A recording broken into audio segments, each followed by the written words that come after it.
Did you ever watch Romulus? No, but Romulus is good. I've seen this scene. Well, because it has, what's her name? Isabella Merced, right? I think so. I'm really bad with Dora actor the names. Explorer. She's Dora in the live-action Dora movie, but she's also in the Last of Us series. Oh, okay. I'm pretty sure she's the one that gives birth. Oh, yes. And then has that crazy You saw the baby thing. Yes, I saw that. The baby is because crazy. they're like, girl, get into that. That is some crazy shit. Yeah. I will say it is very classic horror where a lot of the characters are horribly annoying and you're kind of rooting for them to die in a way that I feel like is really lost in modern horror now. Yeah. I feel like they try to make the characters likable so that you want to root for them, so it's more shocking when they die. This movie, I literally wanted all of them to die, except for the main character. And I think that's so classic movies, you know? Are you rooting for someone to die like me? Like, I don't know. When I watched Scream very recently for the first time, I was literally like, I hope all of them die. I don't want any of them to live. And, like, I don't know, because then it's, like, more...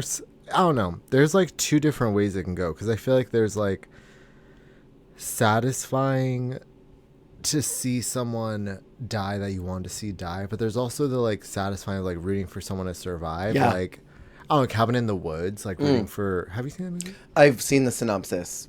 Oh, well, I don't know. Just, I mean, even Alien. Mm-hmm. Like, there's also the satisfaction of, like, rooting for someone to survive if they're likable. Totally. But there has to be one or the other. But, like, I feel like sometimes horror movies, especially nowadays... Oh, well, for instance, because you did watch the Until Dawn movie, right? Unfortunately. It's like, we're not fleshing out character. Well, I don't care if these people literally get ripped limb from limb. Yeah. Like, they be drinking water and exploding. I'm like, okay. Like, I don't care about any of y'all. Yeah. Sorry, next. Like, literally. Oh, one of them survived? Damn. Maybe I'll get them next time. I'm like, I don't care if you survive. I'm just like, ugh, cheap. No. Have you ever seen Death Becomes Her? Yes. You thought I was cheap. Cheap. Can't even go that high. I love it. It's my favorite line in the whole film. Admit it. You thought I was cheap. Weird vocal symbol. Have you ever seen Romeo and Juliet, the one with Leonardo DiCaprio? Years Romeo plus ago. Juliet. Probably in high school. I've been having a weird vocal symbol with that. I watched it again because the drag scene is so fabulous. I forgot about that. Hold on. It really... Because the Academy posted it randomly. Recently? Yes. Weird. Like, remembering this iconic scene. Even back then, the queens were not patting their boobs. Nope. Flat-chested. But full sweetheart neckline. But... empty cups. I hate the empty cups. I hide them so much. Whenever a drag queen's got a cupped bra and nothing filling it, I'm like, get that shit off. What are you doing? Put just a little thing in there. Back when I was doing drag, I took a t-shirt it had a bunch of holes in it, and I cut the shape of a boob and I filled it with like stuffing from an old pillow that I was gonna throw out. And so I literally just had like a literal chicken cutlet, but it was made out of shirt and pillow material because I just needed something to fill out my bra. And then I bought this like padded bra from Target and then just stuffed it in. And I'd go to all my gigs and all the girlies would be like, your breasts look so nice. What's going on? And because like I was always wearing high neck stuff. And they were like, why do your boobs look so good? What do you have? And I'm like, girl, it's a pillow. Girl, this is just a pillow. It's a pillow and an old t-shirt. But I mean, literally though, like sometimes I feel like the cheapest approach is the best approach. No, really though. And we don't need to be spending all this money on drag. It's crazy. Are you ready to finish Drag Race UK? Am I? Are you? Am I? Am I? Am I? Am I? I? Oh, we're jumping ahead on the wiki. Am I? Am I? Am I? Did we already talk about Snatch Game?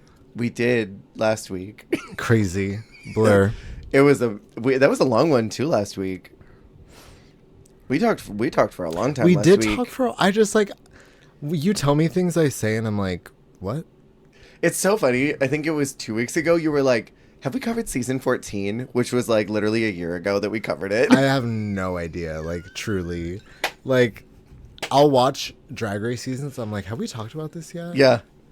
It could be from like last year. It could be from like something that aired a decade ago. And I'm like, have we discussed this? When we finally finish everything, I'm gonna have a spreadsheet on my computer, and it'll have all the drag queen faces on it, and I'm gonna be like, all right, name them all. Oh my god, it's gonna be like a Sporkle test. Yeah. And you'll be like, not Miss Mosu, not Miss Mosu, not Lukisha Lubamba.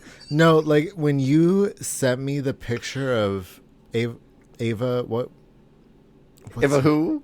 What is her name? Ava Max? Ava Harrington? I didn't wait. Gigi Era. Gigi Era. Not Ava. Literally, I was like, I know who this is, but who is that? Like, it's rough. It's rough. Yeah. I mean, to be fair, we've covered so much in such a short period of time. Yeah. It's just like, I do, like, understand now, like, when I listen to people who have Drag Race podcasts and they don't remember contestants, but they do remember specific contestants. Yeah.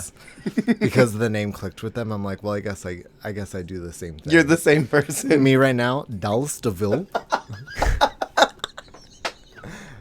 Alone at home trying to make me sound like them with their Dallas DeVille. Oh, that's so funny. I feel like there's two categories for me. There's queens that I love because they're so iconic, like the Alexis Mateo, like the CC Superstar, you know, and then there's Poopy Poison, Srimala. But then there's like the meme ones where it's like, I'm not going to name anybody so that I'm not hateful. Lukisha Lubamba and Patty Pam Pam. And it's like, these are the queens that I remember because I memed them on this podcast. And they're like super memorable because I memed them in some way. Amanda Tears. Britney Spears. Stuff like that. Yeah, exactly. Yeah. It's like there's two categories. Yes. And then if you don't fall into either one of those, you're gone until I see your face. Until you're back for your next All Stars. No, really. I did a queen test. I think I told you about this, like name all of them based on memory. Girl. And then I found another one that was just the U.S. queens by their photo. And there were so many times I kept looking at it. I'm like, who is that? Who is she? I maybe could do U.S., but even UK, like I haven't watched the most couple the last two UK seasons. Like I also couldn't do España because it's like I'll remember the name, I'll remember the fights, I'll remember the looks, but like sometimes the Drizella, you know, like sometimes it's she's from Brazil. It's rough out here.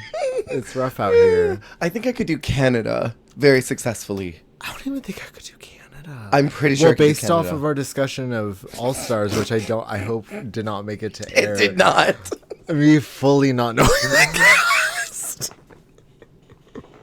No, I fully cut that part. It was so funny, and I just giggled at it. Just me looking at pictures like, that's who it is. Fully so sure. You know, it's like so this committed. person who had this thing happen, you're like, that's not them. I'm like, oh. Shoot. There are times where like I will remember somebody's name and then I remember a thing they did, but that's it. I can't remember who they are at all. Yeah. Who are you? Who is she? Do you like that song? I like the hook, and they use that for the All Stars 8 runway, and I think about Darian walking down in her milk thing and Oh just my God. wiggling down the runway and then doing the booby shake. Again, I think I said, been watching season 5. I Bring the Beat, such a good runway song. Oh, it's so good. That That and Champion. Yeah, I love Champion. I love I Bring the Beat. I think I said before, I love actually the season 11 runway, which is Modern Love. Oh, yeah. Something about it is so satisfying to me. Category is actually really good. Yeah. Now that as like a newer one, I've been enjoying it because I think it's very like fun and like Yeah. a little vamping. Ooh. But yeah, I like The one that they use for the UK. For season 1 to 4. Is that A Little Bit of Love? Oh, yeah. Little Bit of Love. So good. Yeah, very good. I also love when it's a multiple category runway and they switch the songs up. Like even the finale of this season, they, I think, Walk to Fly Tonight. Which I love. I actually love that RuPaul Fly song. Tonight is great. That's a great song. I think I told you I'm watching Thailand 2 for reviews. They switch up the song for every contestant. That is crazy. It'll be like Srimala walks down to Kitty Girl, and then Vanda walks down to Champion. Anjali walks down to Glamazon. It's so funny. I don't know how I feel about that. It's a little jarring when the music suddenly swaps. Well, it's also like, I love when an international season uses like CoverGirl or something and they're trying to figure out how to loop it and they never loop it as good as the US mixers do. Sometimes you fully hear the song like end and then start again. That happens in freaking Thailand 3 in the ball. They loop You Wear It Well for all 3 categories. It's like a 15-minute cut of You Wear It Well. By the 3rd time it went around, I muted it. I stopped listening. It's like that's some hateful work. Yeah. Yeah, it's awful. It's crazy, but we'll get there in not too long. Actually, the next year because we're almost done with 2023. The year we're going into, things expand and they suddenly shrink. It's crazy how much it shrinks because we covered a lot of seasons, and then coming up we're finishing Belgium. We're finishing what currently exists for Philippines. Oh, no. Slation Royale still. We're finishing Italia coming up. And then Mexico's last season until Latina. There's the last of one other season. I don't remember which one it is. And it's just like, it gets crazy slow in 2024. I feel like they became aware of the Drag Race bloat and they tried to start getting it together a little bit. And with that, speaking of bloat, speaking of bloating, that's gonna sound so shady. My bloat's the best. My bloat is pretty. Season 4 compulsory reference. Put in now. Already checked off the list. Hi, hello everyone. My name is Jer. And we are back with That Sounds Gay, a podcast where we discuss every season of Drag Race in chronological order. We are finishing up Drag Race UK Season 5 this week. Our gay sound presented by Jessie today is... Every time that you do the longest pause, I'm literally losing my shit. Because you look at me with panic like, should I do it? Should I do it? I'm going to do it now. No, wait, not yet. I'm going to do it now. I was about to... I almost did Kate's moan again. I can't. Sure. I still can't do it. I still can't do it. I was sure you were gonna do the Michael Marouli. No, because I did that too. You did that one. That already. was the problem. I literally was cycling, and I was like, "Well, I think I'll do Michael." No, wait, no. And I'll do. Oh, wait, no. Barry Wadsworth T. There's a phone in the. No. Well, you could use the one in the. No. What would be a good sound for these episodes? Because I usually recently I've been trying to make it something about the episodes, if not just a little whimper, but like this one was because I panicked. But what would be a good sound related to one of these 3 episodes? For one of these 3? Oh, God, what just would Tamara be a good screaming. Yeah, I mean, Tamara shouts a lot. This bit. Her stand-up. I feel like there weren't any sound bites that came out of this stretch. Yeah, not really. I'm thinking about it, and I really can't think of any. I'm hoping that when we get into Italia, that there's some good sound bites in there. I'm excited. Queen of the Universe. Is anyone from that on season 3? Of Italia 3. Oh. Because Aura was on season 2, or Eternal. Wait, but I'm curious if anyone from Queen of the Universe was on Italia 3. You said we're talking about that next? That's next. The last Italia. You said that before, and I'm somehow still not prepared. You're still shocked. Yeah. There are literally so many names I've never seen before in my life. Right? Literally so many. And I already started the first episode. And I'm like, who is this? Who is this? I've never heard this name ever before in the universe.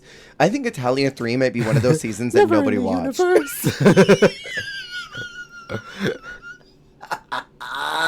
I'm dead. Oh, well, this will be, that'll be interesting. It's going to be a fun one. And there's a lot of episodes, so we can kind of maybe take it a little slower, see what pops up. Yeah. Maybe it'll be like a Brazil where we're like, actually, you know what? Let's just do 6.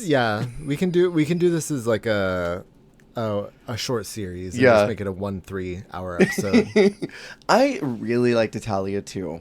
So I feel like Italia 3 is going to be good. Yeah, I feel like that seems to be one that they started investing in more. I feel like the first season was just very like unguided. Totally.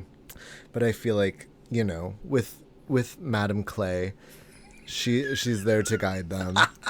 She looks good this season. She looks really good. Are the other who's Kiara's still there, but they replaced Tomaso. He left. Apparently he had other obligations, but I think he just didn't want to be there anymore.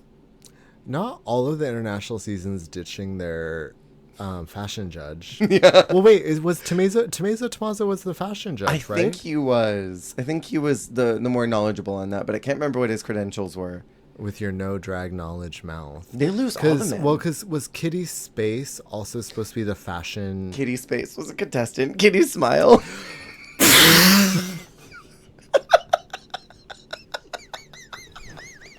Kitty Caboodle. We're talking about her soon. Really? Yeah, I Canada love 4 is coming up. Kitten. I love that season. I do too. Okay, that actually, I was thinking about that because I saw the trailer for it in Yeah. one of these episodes. And the lack of Melinda Verga featuring was funny because I know. it's before she became such a phenomenon. I don't think they knew she was going to be. I don't remember though, and I don't know why I'm asking you because I'm sure you don't either. Girl. In the scene when Brooke says, "Wait, cut the music," she's in the.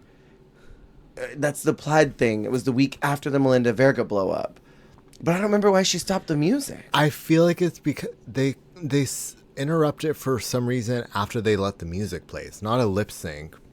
But it's like, Oh, did they let the music play and then they cut the music and then announce the Lollapalooza? Am I remembering correctly? Oh, maybe. But I feel like she cuts the music at the end, not a lip sync, if I remember correctly. You might be right. Or maybe it's like a double elimination or something. Or maybe it's Melinda Verga's performance. She's like, wait, cut the music.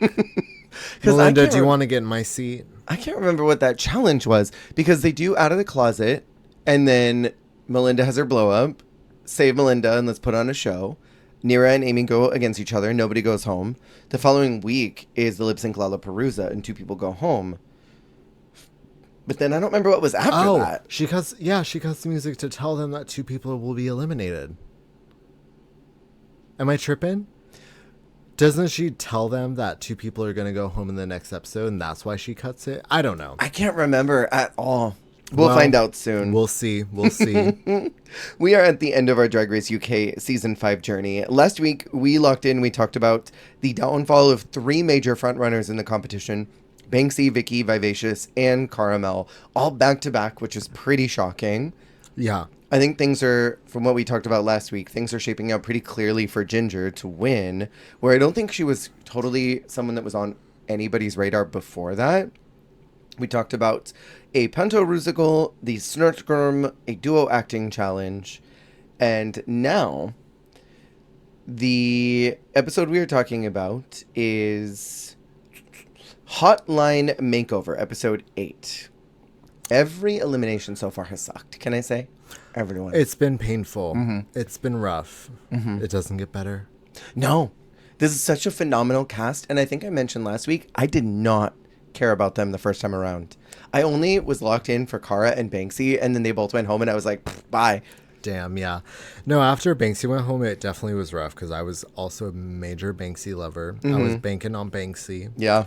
But yeah, it is just also like very unexpected because I think it's hard because seasons like this sort of like you don't feel as safe when people you think are going to be there get eliminated. Yeah. For some people, that's not like an easy watch. Mm-hmm. I think that's what it was for me. But now this time around, I was devoed when Naomi went home. I was devoed when Alexis went home.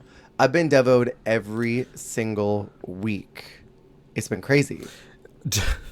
Just pain after pain. Pain.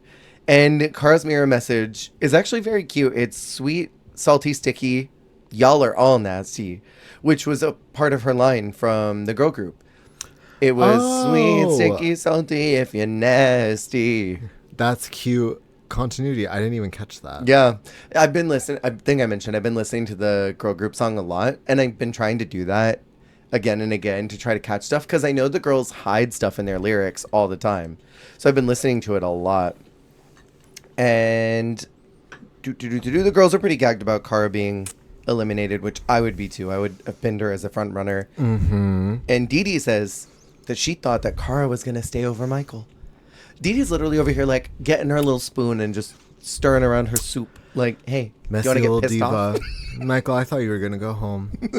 I mean, it's rough because like, I don't know, like obviously she tripped, but you could also be there in the room and be like, well, they could edit that out. Mm-hmm.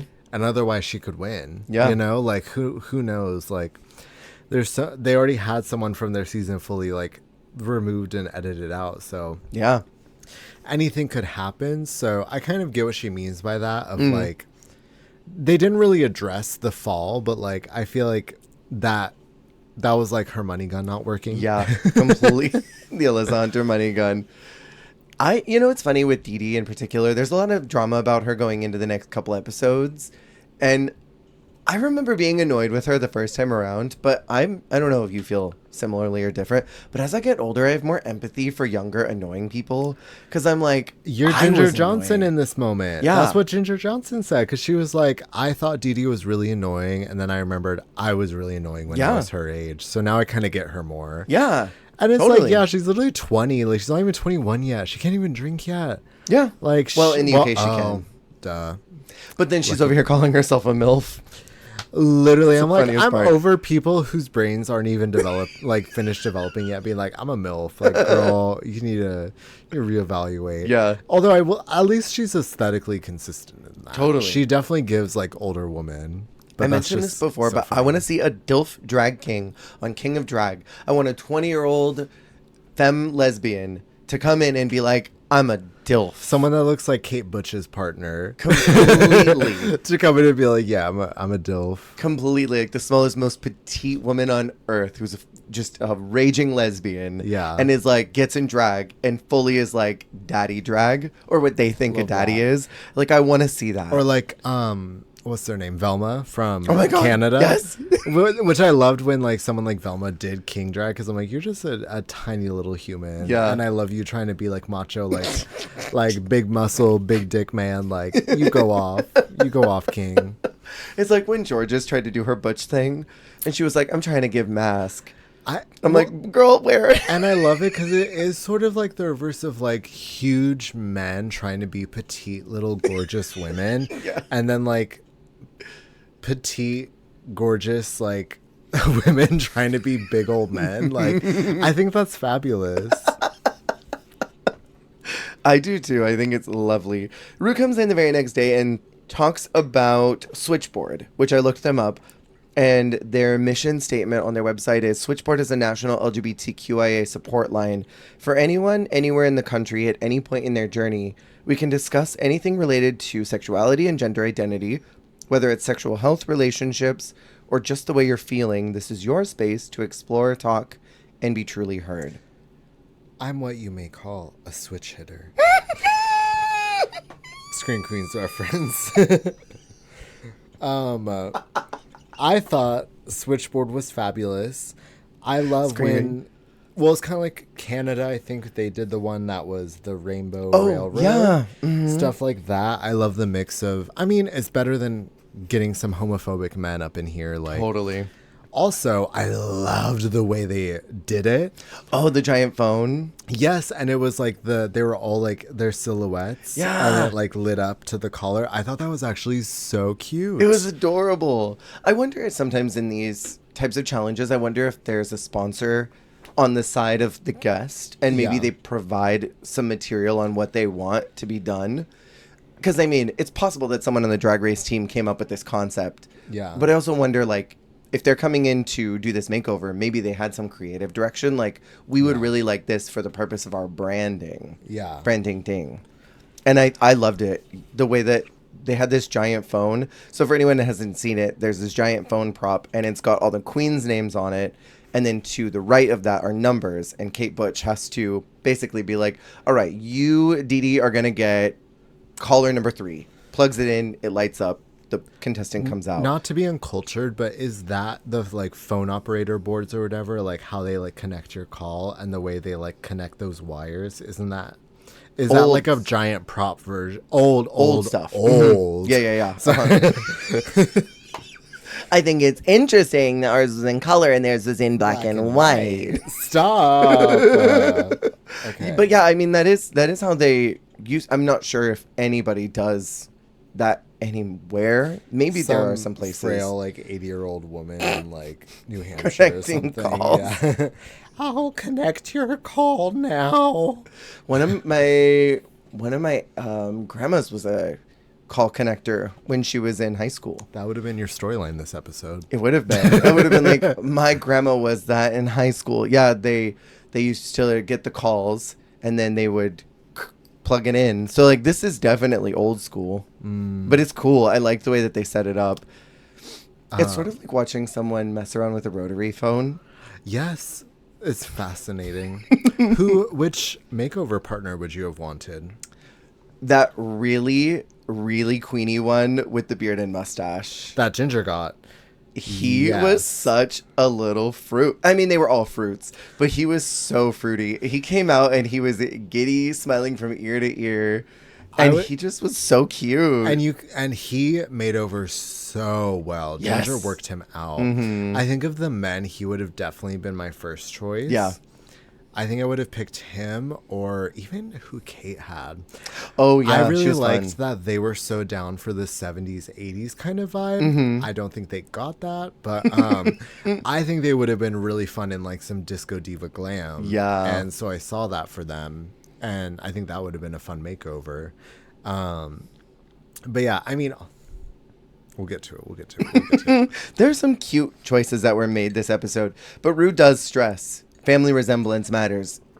What does that even mean anymore on Drag Race at this point? You know, if they said I'm not getting family resemblance, I would start crying and be like, you know, as gay people, we get to pick our family. We get to choose the people we're with. And some producer in Rue's ear would be like, that's a season 5 reference, Rue. Respond and react with tears right now. I think that's the only way that I could handle critique is just cry. Yeah, no, really. Like, I think that that would be the best way to deal with it. But like, Rue would not have any idea what that was. Rue'd be like, For real. And it's also just like, I don't know. It's annoying because I feel like this is how the entire fan base feels. Yeah. That, like, makeovers or whatever. Honestly, at that point, because even like you could tell Kate felt very satisfied with what she did. yeah. Even though I wasn't, but we'll get there. Sorry. Well, Kate tried to redo this concept in UK versus the World season 3. And didn't she say something like, I was trying to give you guys what I thought that you wanted to see from Family Resemblance and Chosen Family. And so I'm going to take a different direction this time and go more glam and go more literal. And then she came up with Burn twins from The Shining. I hate it. I didn't get it at all. Like, I'm like, this was better. I feel like, I don't know. I am starting to, maybe I'm getting corrupted by Michelle's propaganda, but like, I do see someone now, like, well, I mean, not that her win was undeserved, but like someone like Jada, like, the more I go on, the more I do see why she won, of like, she just is like stamping like her type of drag values onto that person. And to that extent, I could even see why DeDe was in the, well, sorry, I'm getting ahead again, but like kind of talking about the idea of this challenge. Like, that's why I could have even seen, jumping to a different season, 11, Gigi being in the bottom, because I don't feel like their looks were super Gigi good to me. Oh, uh-huh. Like, I feel like You said Gigi and I went era? Gigi era, because we just talked about, she was an actual tabernacle, so I think there is something to be said about, like, yes, like, not just y'all looked alike in the looks that y'all have right now, but, like, do you look like the queen you are? Yeah. And does this person look like the queen that you are? Mm-hmm. Beyond just, like, y'all look similar. Yeah. And I do appreciate that sense of value, but then also, where is that for people like Cheryl Hole, who Right. literally made, I think it was her sister, Cheryl Hole 2.0, Yeah. in a look that Cheryl would have worn any time in that season. Right. Her sister looked like her body double, like that. So, Yeah. you know, it's hard. It is, unfortunately. It's a murky situation. On Elimination Day, I do want to bring up Michael and her partner were talking about him coming out in the 70s. And he Yeah. was talking about how he lost 2 partners from the AIDS crisis. And I feel like these stories are so important to keep hearing on Drag Race. Yes. Because we're so privileged now that there's pills on live daytime TV talking about HIV and HIV prevention, and how privileged we are to not have to understand the pain of losing 2 partners. And we've been getting kind of in succession discussions about this, Yeah. because they also talked about it in Germany. Right. And that was a very powerful discussion. Yeah. And, like, they talk about it here and there on Old Drag Race, but I feel like even now, like, I think it's also interesting because it's even different now, because I would say we're a new generation. Totally. And so, like, there are older queens like Michael, but, like, even having younger queens in the room who are obviously born completely after all of that. Yeah. I think it's just, like, a very important part of the discussion and of, like, queer identity. Yeah. And I feel like in, like, this episode, you get to see really good examples of, like, generational queer identity and, like, how expressions of queerness differ in age and in circumstance. Right. So, yeah, it was really good. And it was a good mix, too, because it was, like, allies, queer people, like, femme presenting queer people, mass presenting queer people. So you got a little bit of everything. Yeah, this episode was really special. And normally the makeover challenges can feel a little filler.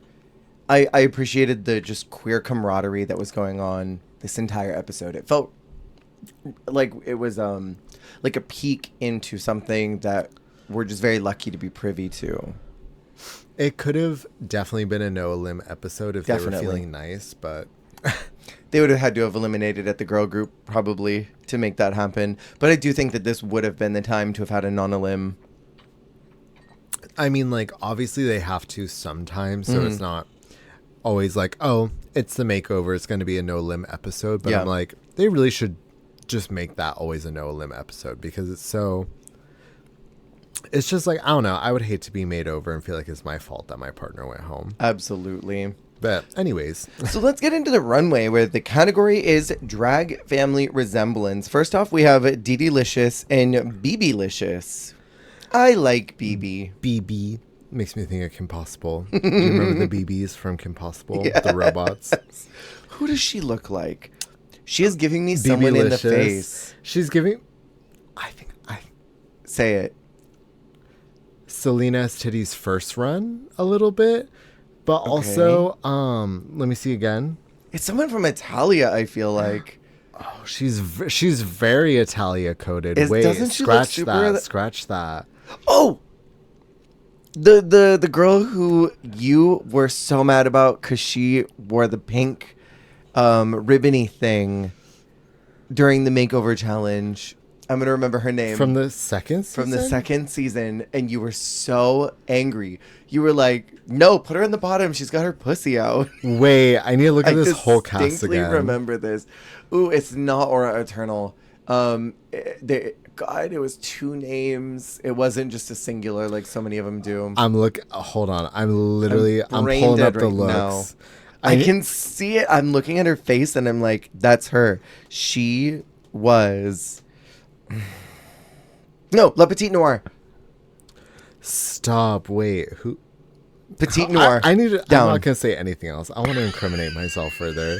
I just need to go look at it. I don't want to incriminate myself anymore. It took me just till now because the whole time I kept looking at her and I'm like, who are you giving? Le Petite Noir? Uh-huh. Italia season 2? Yeah.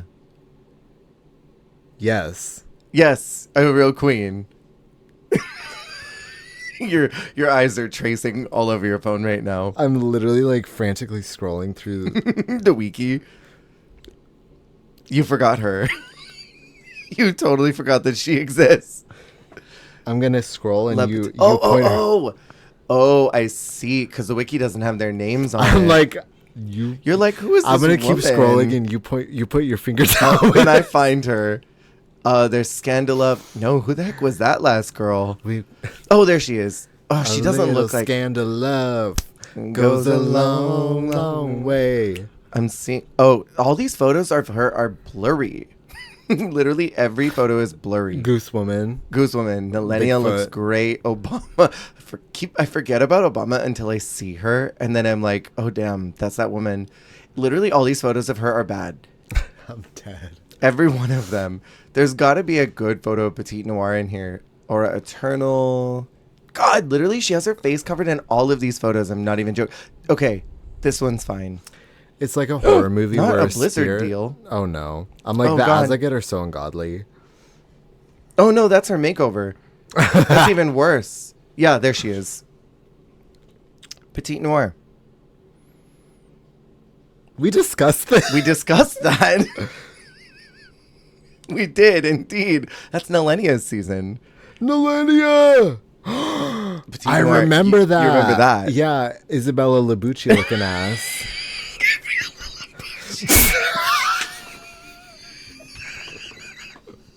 Isabella I hate my life. Isabella I hate my stupid gay life. That's Isabella Labucci with her pink ribbon pussy out. Literally, there's tears in my eyes right now, Isabella. If I send you this, it means I'm Isabella Labucci. Oh, there's tears in my eyes right now. Isabella So anyways, Labucci. DeDeLicious' partner is giving Isabella Labucci. And this is what I mean with Dee is like, Dee is like 80s. But I don't feel like this is the most DeDeLicious look ever. Right. And so I feel like just because like y'all coordinate doesn't mean like it's giving me you. I would agree with that. I think there is something to... It's just so tacky. And I don't really think of her drag as tacky. A lot of her drag's been really expensive looking. Yeah, and this is very like ugly 80s. Yeah.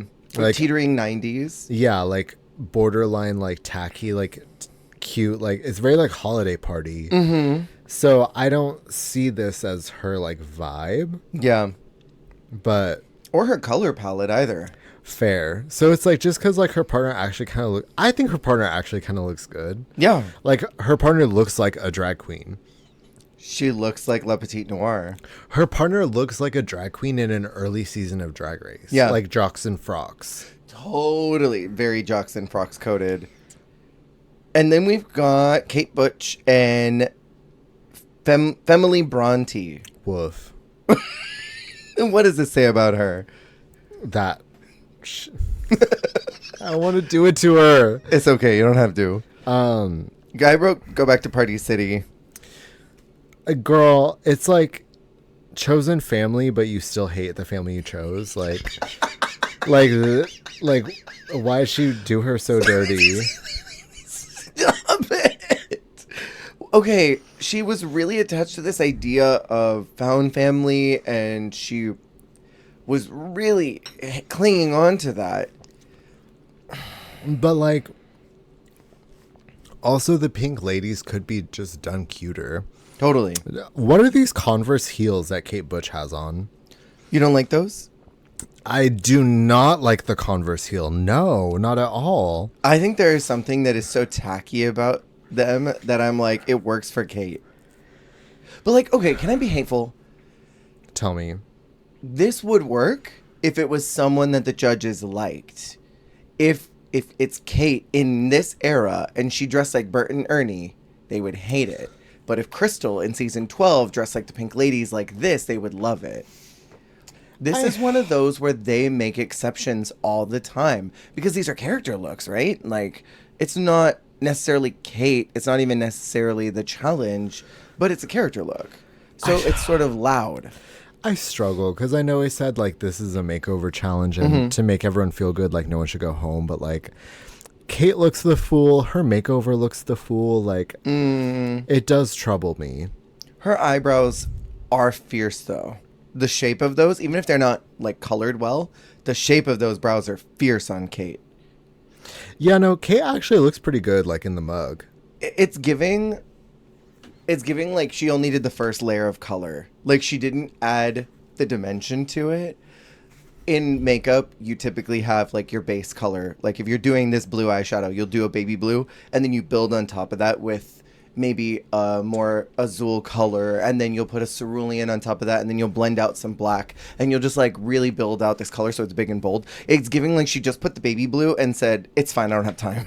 The garage, not the garage door, not the baby blue garage door. And then her makeover looks a little bit like Michael Marouli, a little bit like a hard Michael Marouli. Woof. Does she not a little bit? Yeah, like Michael Marouli, like as a housewife in like a Spike Lee film. Stop this. Speaking of Michael Marouli, we have her and Geezer Marouli. That name is crazy, but the lore is cute. Yeah. I think. Yeah. Sorry. Go ahead. I didn't understand the geezer part of it. I didn't either. Because they're talking about they loved Liza with a Z. You right. know that song. Mm-hmm. Why wasn't she just Lisa Marouli? Is there a drag queen named Lisa Marouli out there? Like there I don't must know. be.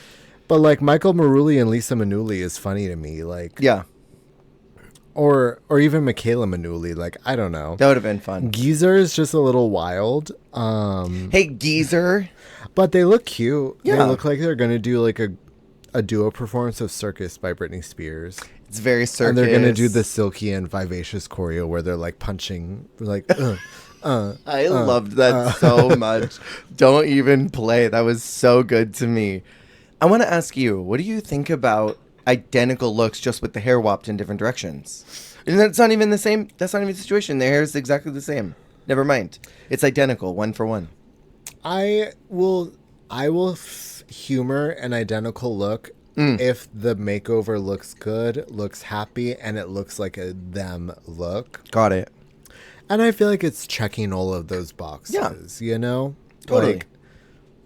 Because, I don't know, even like a lot of the other ones are like close. Well, I mean, they're more coordinating than identical, but like all of them are similar, and like some of them are not to me like their vibe compared to this one, which is to me a Michael Marouli look. Like I could see her walking this on her own. Yeah. I agree that it's one of her better looks too. I think she looks really good. I love the red hair on her. It's like almost like a little like circusy. It's a little like ringleader, like blazer. It's hot. Vegas, like I don't know, but it's cute. The way her mouth is puckered, she knows she turned it. She's got that look like, I did this, bitch. Get into it. I know I'm doing that. I liked their little tribute to the fallen victims of the AIDS crisis and standing there and just looking up. I thought that was sweet. Very gorgeous, yeah. It's very sweet. Next we have Tiny T and Giant G. And you got on Pandora for doing some name clownery. I'm like, that's not your name. That's not your name, yeah. They call me Tiny. That's not my name. That did trouble me because I'm like, that's not who you are. Yeah. You can edit this out if you have to. She is what Tracy Melcher has been showing her plastic surgeon. Because I swear to God, I saw that and I was like, this is the new and improved Tracy Melcher. Why did I think the same thing? Tracy Melcher Can I just... Hi, Tracy. I just saw Tracy, totally girl. Thought she looked like Tracy in this hair specifically because Tracy comes out in a wig like that in next season. She is giving the new and improved squirrel friend of Canada. She's her after the yank completely. She looks like Tracy after the yank, totally. And I absolutely live. What do you think about all of this? It's kind of simple, isn't it? Yeah. I mean, Tamara's kind of simple. But, like, I don't know. This is, like, safe low for me. It's just, like, it's hard because her makeover looks so gorgeous. Yeah, that's the hard part. But I don't know if it's Tamara. I don't see Tamara in this. The wig is the same, but the wigs are choppy. I don't like them. And, like, Tamara, like, I think of, like, wavy, like, hair, like, flat, not flat, but, like, you know, like, just got fucked hair that she can throw around, and then, like, a two-piece kind of vibe. Yeah, I don't see this kind of style on her. This is a two-piece, but, like, she doesn't really do, like, this kind of, like... Preppy. Yeah, exactly. Like, I would see her more as, like, a girl going to the club in drag, usually, and I would have liked them to look more like that. Totally. I think it's missing out a little bit on the branding. And then also, Rue cautioned Tamara about this hair, really wasn't feeling it because... Rue said this is heavier than something that even she would wear. And that's usually something, if you don't listen to Rue's critiques, that's usually something that lands you in the bottom. So I was kind of surprised that Rue didn't passive-aggressively drop her in the bottom for that. I was curious about that because I also feel like, I don't know if that was a hint of like, I wouldn't even wear that. Why would you put someone in their first time in drag in this? Yeah. Like, because I did think about that. Like, even though she handled it like a champ, that's not very comfortable. No. And like, obviously she doesn't want to take off her wig in front of everyone, like when everyone else is still in their full drag. But like, that just like must be a little tricky to go on throughout your day and feel like, oof, I'm like really feeling like a headache now because this is heavy on my head, you know? Totally. And I'm so curious what's actually building the structure on that. I know sometimes the girls will use foam to pad out the wig. Just like it's 80% foam and the outer layer is just hair. That's kind of fabulous if that is tea. It would be. Or it's like one of those sculpted wigs that they use in Down Under all the time. But just hair glued onto it. I saw one of those in a thrift store the other day. I was like, do I need to get this? You should have gotten it for yourself and just worn it around the house. Next, we have Ginger Johnson, and it's Wava Johnson, which I think Wava is Ginger in... Was she Brazilian and this is Portuguese? I think so. Something like that. I forgot to write it down. I will say, I would not have been able to tell from the far away who was Ginger, because the makeup was really good. Really good. And okay, so what I was talking about of like, this is something you would have already seen Ginger wear this season. Absolutely. Like, this is completely a Ginger Johnson look. I love that she gave her partner the more feminine version. She took the more masculine version. I loved how down to clown her partner was, but Same. like, this just to me was like 10s across the board because it is like the queen's aesthetic. It's very flattering for the person being made over. Like, if this was my first time in drag, I would be happy to look like that. Yeah. It's very cute. So I feel like it's like check. Yeah, I think it's really solid. I think that my only problem, I don't know if I love the yellow color blocking. I think I would have maybe wanted that as a slightly different intensity, but I'm not sure what. Even more of like a deep orange or something. Maybe something similar to that, because I think just the yellow is a little striking, but I really enjoy that the buttons are different. It almost looks like doll clothes. Very much so. It's that super like bespoke. I mean, Michelle even made a Trixie Mattel reference. Yeah, she's a Trixie and Bianca could never. Which was so random to me, but whatever. Because this is very Trixie's aesthetic, especially at that time. Totally. She was so locked into this, but like Trixie, it has that very fun, like, it's mod and crazy, but there's a very bespoke customness to it. Yeah. Where it's clearly like you had this made and you were a fan of that aesthetic, but you just like turned it up to 1,000,000. Like, yeah, like the size of the buttons, the color blocking, all of it. It's so cute. I think it looks great. Who won for you? I would say Ginger, yeah. Really? I honestly... Over Michael? Yes. Just because, like, Michael... Well, it's hard.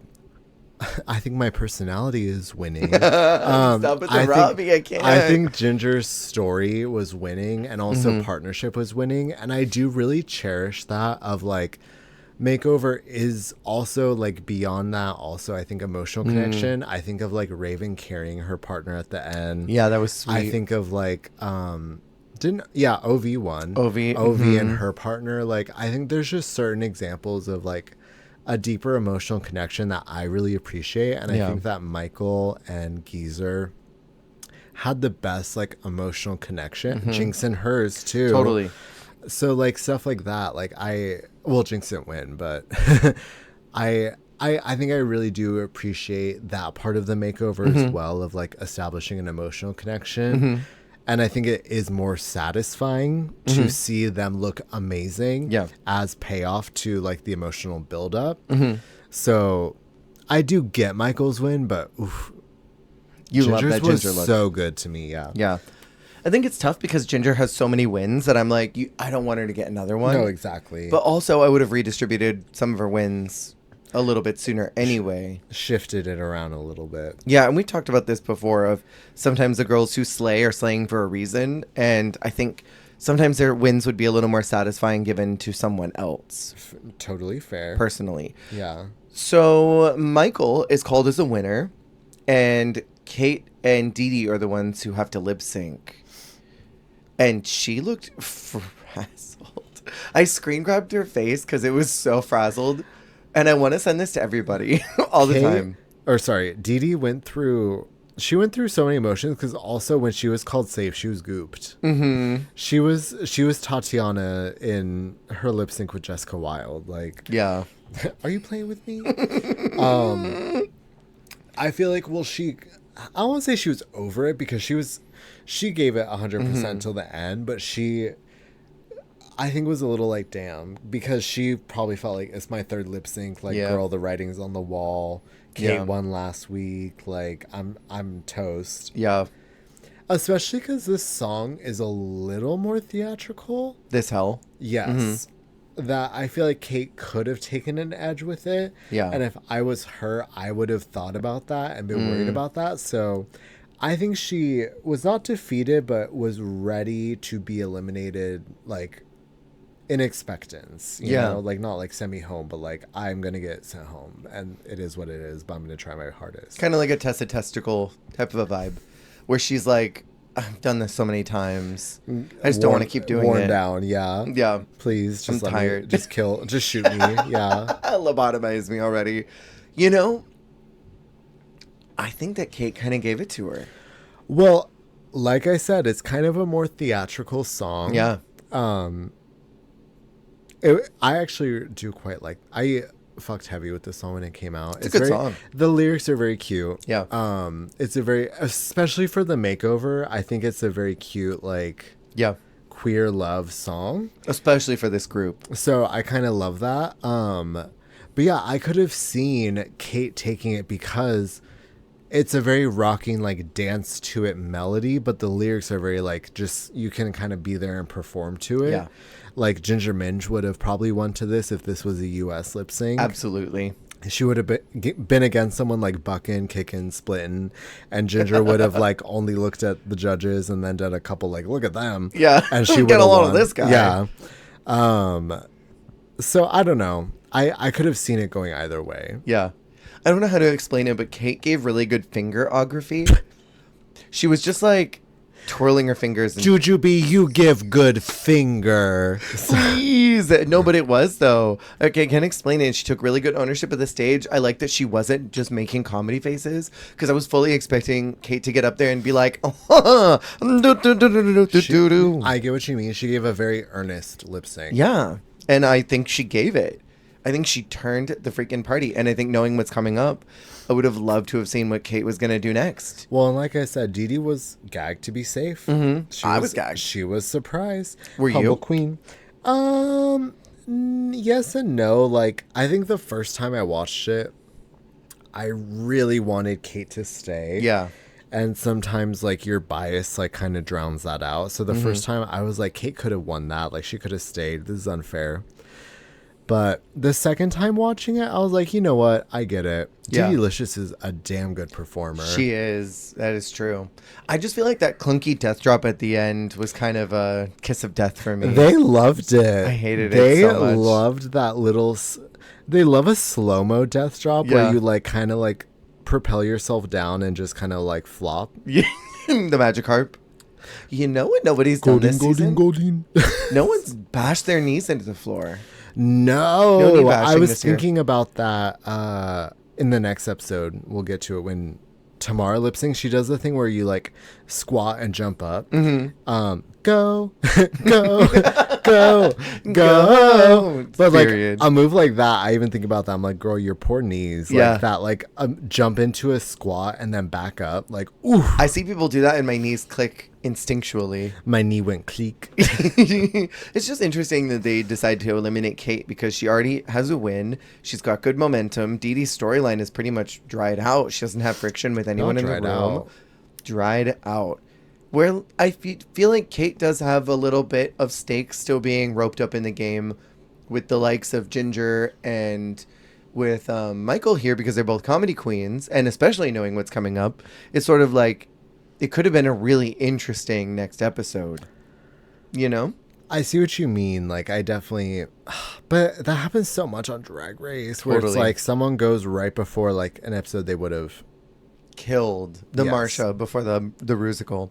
Kate leaves saying, "You can't fire me, I quit," which was very funny. And she's like, oh shit, too late.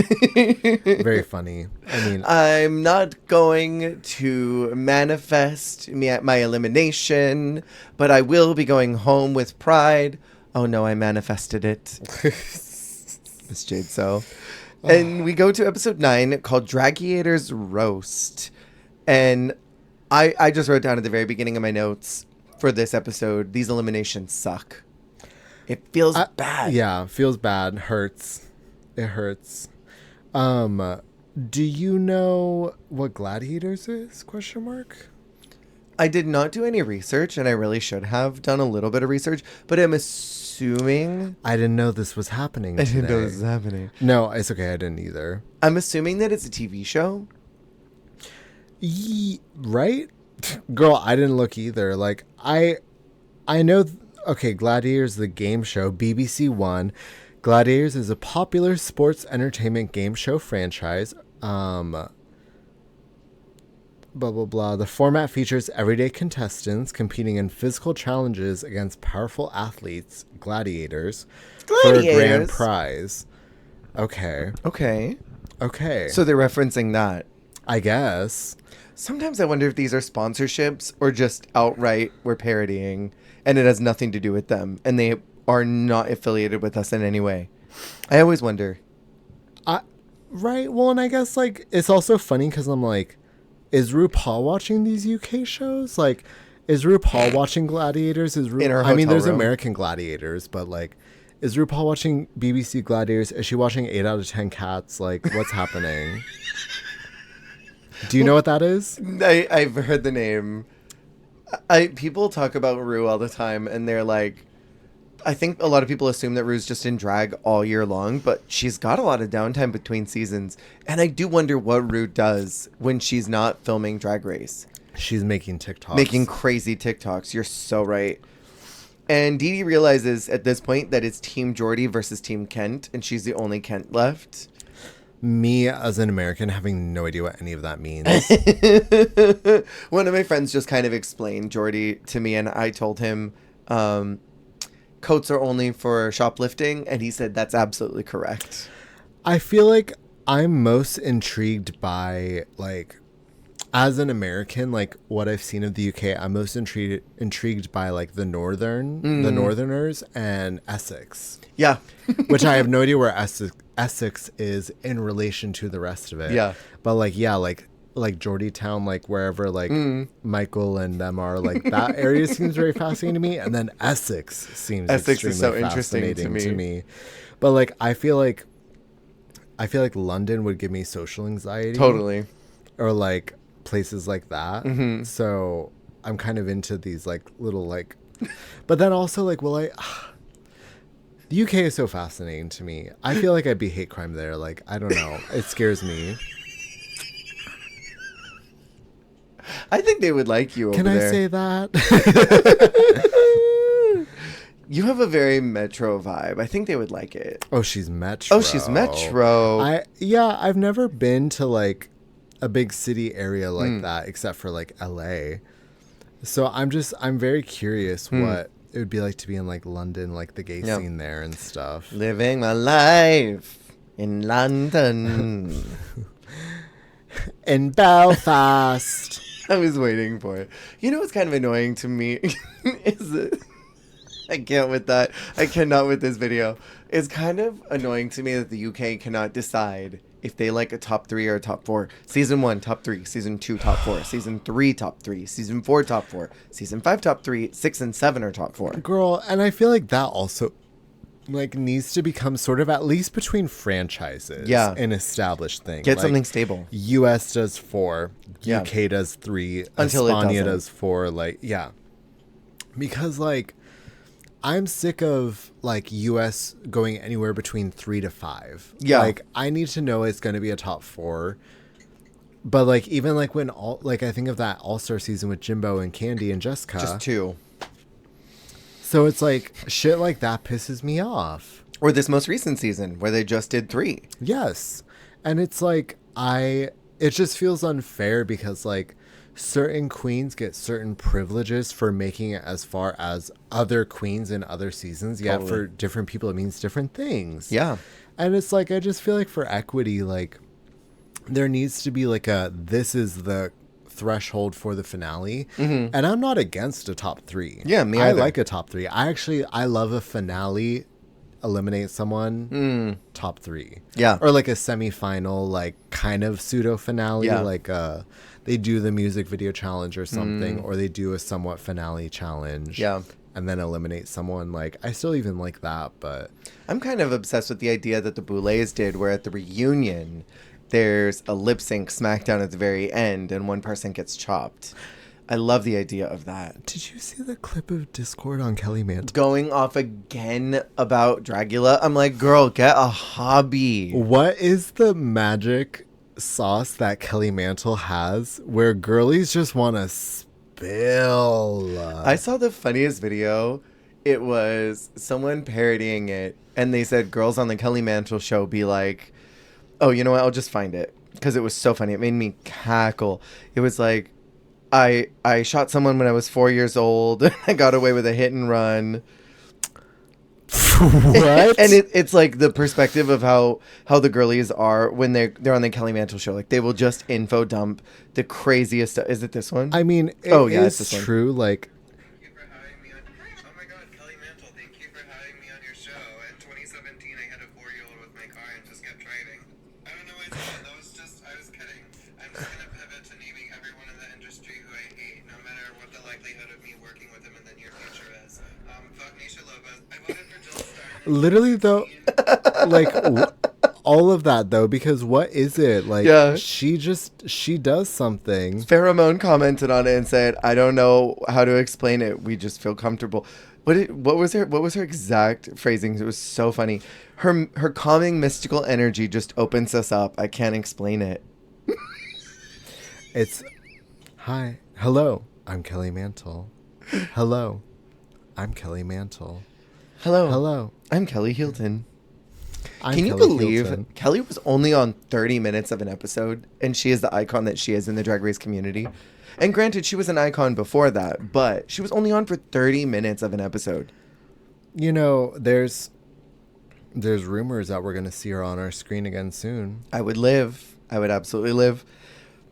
So Rue comes in and tells the queens the next day that they're going to be doing a comedy roast, and Dee Dee immediately is deflated. She's like, Deflated. deflated.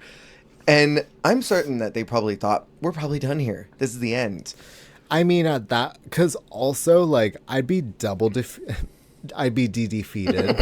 defeated, because it's like, okay, great, finale, like, or we're at the end, and it's like, okay, not only are we not at the end. We have to do an incredibly difficult challenge when there's so few of us. Yeah. That the pressure is like ultimate. Which Absolutely. also, was this not the same challenge that eliminated Jessica Wilde? No, they this do a one comedy? eliminated Alexis. Oh, but same thing. Like, why the This one hell? got Pixie Polite. Because like Pixie Dixie. Days Without Her mentioned. Because I've been watching season 5 again. Right. The RuPaul roast was kind of the perfect amount of people. Yeah. Because a real roast is a like lot. 6-7 guests. Yeah. But even then, like, if you're doing like a night of comedy, I feel like at least 5 people. Because if you have 4 people and 2 of them bomb, half of the show is bad. And I feel like you can't do that. So what Have you seen the roast of Heckelina? And I think it's Alaska saying, and the doctor told Heckelina to avoid trans fats, so she stopped talking to Jinx Monsoon. No. Something like that. Oh wait, that's hilarious. It's the funniest freaking joke. The roast of Heckelina is so hilarious. I need to go watch it. I just always think of, have you watched the roast of Michelle Visage on the cruise ship? I think from so, like yeah. a decade ago? Yeah. And Alaska has a really offensive set list. But I think about that. I think Yeah. about that show all the time. But anyways, The thing is, drag is insensitive. It's meant to be. yeah, and like I don't know. I feel like a roast in and of itself is funnier if it's like 7-8 people. exactly a bunch of people taking the piss out of someone and Yeah. each other, because I think also the communal reading is funnier with a big group of people. Yeah. You get more ideas floating around. Yeah, at least having the other girlies back kind of helped, I think. But yeah, I just, as a contestant, would be shitting myself knowing it's me and 3 other people. That Comedy means queens. half of the group is going to be in the bottom.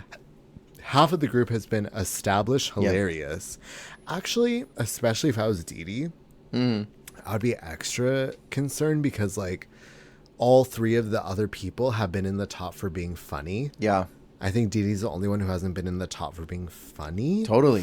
But like, even if you're like Ginger or Michael, though, there is the pressure of like, this could be the gag where they get you, you know? Like, you don't know if they're going to be feeling they're going to be more impressed by Tamara being like mildly funny. Yeah. And they keep her safe and you're in the bomb because you were not super, super funny as a comedy queen. Yeah. I don't know. You know what I mean? Yeah, well, and then I think it's even harder for DeDe as well because as the lip sync survivor from the last week, she gets to determine the turn order, which I think adds more pressure to her. And she makes some wacky, lunatic decisions. I think at this stage, if it was me as DeDe, knowing that I had this power, knowing what you talked about already, and the odds are stacked against me. Yes. Essentially, I mean, it's really not going to benefit anybody except for me that I get to determine this turn order because I could potentially set up the cards to be totally in my favor. So in this situation, I would think, okay, I'm going to open the show. If I bomb, then the next person after me is going to have to clean up, and the majority of their set is going to be clean up the poop time. So I'm going to stick... Not clean up the poop Clean time. up the poop. Episode title, clean up the poop take a time. dump all over that stage, and then someone's got to come and sweep it up. So I would make that person my biggest threat, Ginger. And then I would put Michael after her, because if Ginger spends most of her set trying to clean up after me, then Michael seems better and really strong, and that potentially puts Ginger in like a low position. And then I would close the show with Tamara, knowing that Michael would be the standout here. So then I'd kind of take my chance going against Tamara. I struggle. Oh, I do think. Oh, gosh. It's tough because you think about the Reese Comet, the open with silver, finish with gold. Yes. And so it's like, yeah, you could do that. But I think in a situation like this, when you are not the comedy queen, you got to think strategy, and it's just like, make a mess. Yeah. I don't know. That, oh gosh, that's so hard because I am thinking about that, and like, I do understand the reasoning of her set list of like, I don't want to go after Michael or Ginger. Yeah. but I can go after Tamara. Tamara opens up for me to do decent, and then I just hope the other two don't do so good that I'm in the bottom. That honestly, like I get that train of thought, but then I also see what you're saying of like put someone like Ginger in the opening so that she like has to warm everyone up, and then like Tamara, you, Michael or something like. But then I don't know, the spacing of it is weird because it's like you don't want to go after someone that does great. Yeah. You don't want someone who's going to do great to go after you. Right. And when there's only 4 people, you have to compromise. Right. There's no margin for error. But she did do it tricky where she basically was like, we had like a funny, like non-serious opener, and then like her number, and then 2 really funny people. Yeah. It's tough. Yeah. It's really tough. And I don't know. I think I'm just a malicious person when it comes to strategizing. That I'm sort of like, I go deep into Mario Party where I'm like, I already know I'm not going to lose. Or I'm going to lose. Peach over here has 5 stars. You're Miss Cracker. Literally. I'm going to put you in this part so that you psych yourself out and do bad. But I would not say those words. I totally frame it completely different. And I'd be like, I'm just trying to think about the best way to do the show. And I'm trying to think about what would be the funniest for the audience. And I think I could warm them up. But then in confessionals, I'd be like, I know I'm gonna be shit. So I'm trying to make it so that 2 others are shittier than me. And I will say, it's interesting that she didn't honor Michael's request to open. Yeah. Because Michael would have been a great opener. Absolutely. And I would look at Michael as one of my direct threats. I'd be like, okay, you'll open. With that in mind, if Michael's requesting to open, I'll be like, okay, you're going to open, and then Tamara's going to go after you, because you're going to set the tone. Tamara's going to come in and be a little confusing. I'll come in. Dee can be third and, like, give whatever she gives, and then Ginger closes. Yeah. And Ginger's after sort of the stretch of whatever, so maybe it helps break up the comedy. Yeah. There's a lot of different ways you can run this, but there's no room for error. Yeah, I don't think I like this kind of challenge at this group number. I don't either. I would have even preferred a makeover at this group. Yeah, at 4. I kind of like, I think España does it usually at 4 or 5. Yeah. I kind of like, or 5 or 6. I kind of like that. 5 is tiny, but 6 I feel like is kind of the sweet spot. 6, 7. Yeah. 7 or 6 is the sweet spot. I know. I said it earlier and I was like, I'm just not going to acknowledge it because I feel low vibrational. Yeah. I feel pee pee poo poo. I feel so pee pee poo poo in You're this so smart, tonight. and you say low vibrational, and I'm like, I just don't want to feel pee pee poo poo. And meanwhile, you come up with a eloquent way of saying it. So Tamara is first up. She is so loud. She's so loud. It's like the part 2 of the character that she was exploring as Mrs. Doubtfire. Exploring. It's like, how do I say this? It's like if you mixed, and I brought this up I think before we were recording, it's like if you mix Scarlett Harlot's Home Alone character with like Heidi N Closet's stand-up. No. Where it's like a little unhinged and like making Rue laugh, but it's also like mental illness like being performed on stage. Like, I don't know. Like, it was just like a strange like... Yeah. And like her mental illness being her when she Let me hear you make some noise in this bit. like I don't know, I can't even do the voice that she does, but like it was unwell. It is unwell. I think she had like a mushroom cut or something, which was even more unwell. It was. Her whole look was unwell. But yeah, it was the 80s like workout realness. She was doing the I don't even think I can say it anymore because it's a little incorrect. The leotard challenge from season 3. Oh yeah, totally leotard. Totally. It's crazy. It's insane. But there were more letters at the end of that. There's some extraness. I'm the girl with the little extra. I felt like all of her jokes were just like observations, but with an inflection. She like, Michelle, you're a slut. Like, is that a joke or are you just observing? She was giving me the level of like mania, like funny mania that like Valentina was in her first roast, where she's like, Ross Hamster, you're just like a hamster. I want to like put up my butt. Ross Matthews. I say Ross Hamster. Ross Matthews, you're like a hamster. Didn't she say that? She said they're like a She hamster. did. I want that to she just wants put you to up my butt. It's like Miss L. Stop. Miss L is such a slut. Ibiza. It's like kind of like that where it's just like just a girl being crazy. Just being loca. Loca. Tamara, where the hell you been, loca? I also thought it was a little crazy to threaten Rue with violence. That if she didn't make it to the finale, she'd kill her. I'm like, wait, what? Just for funsies. Why are you threatening to murder if you don't get to the finale? I did think that her opening joke was... next is DeDe. Whose opening joke I thought was funny, where she says, guess who's back in the house walking stick click-clacking about? I agree actually with Michelle that DeDe was funny. She just had too many jokes and some of them were not funny.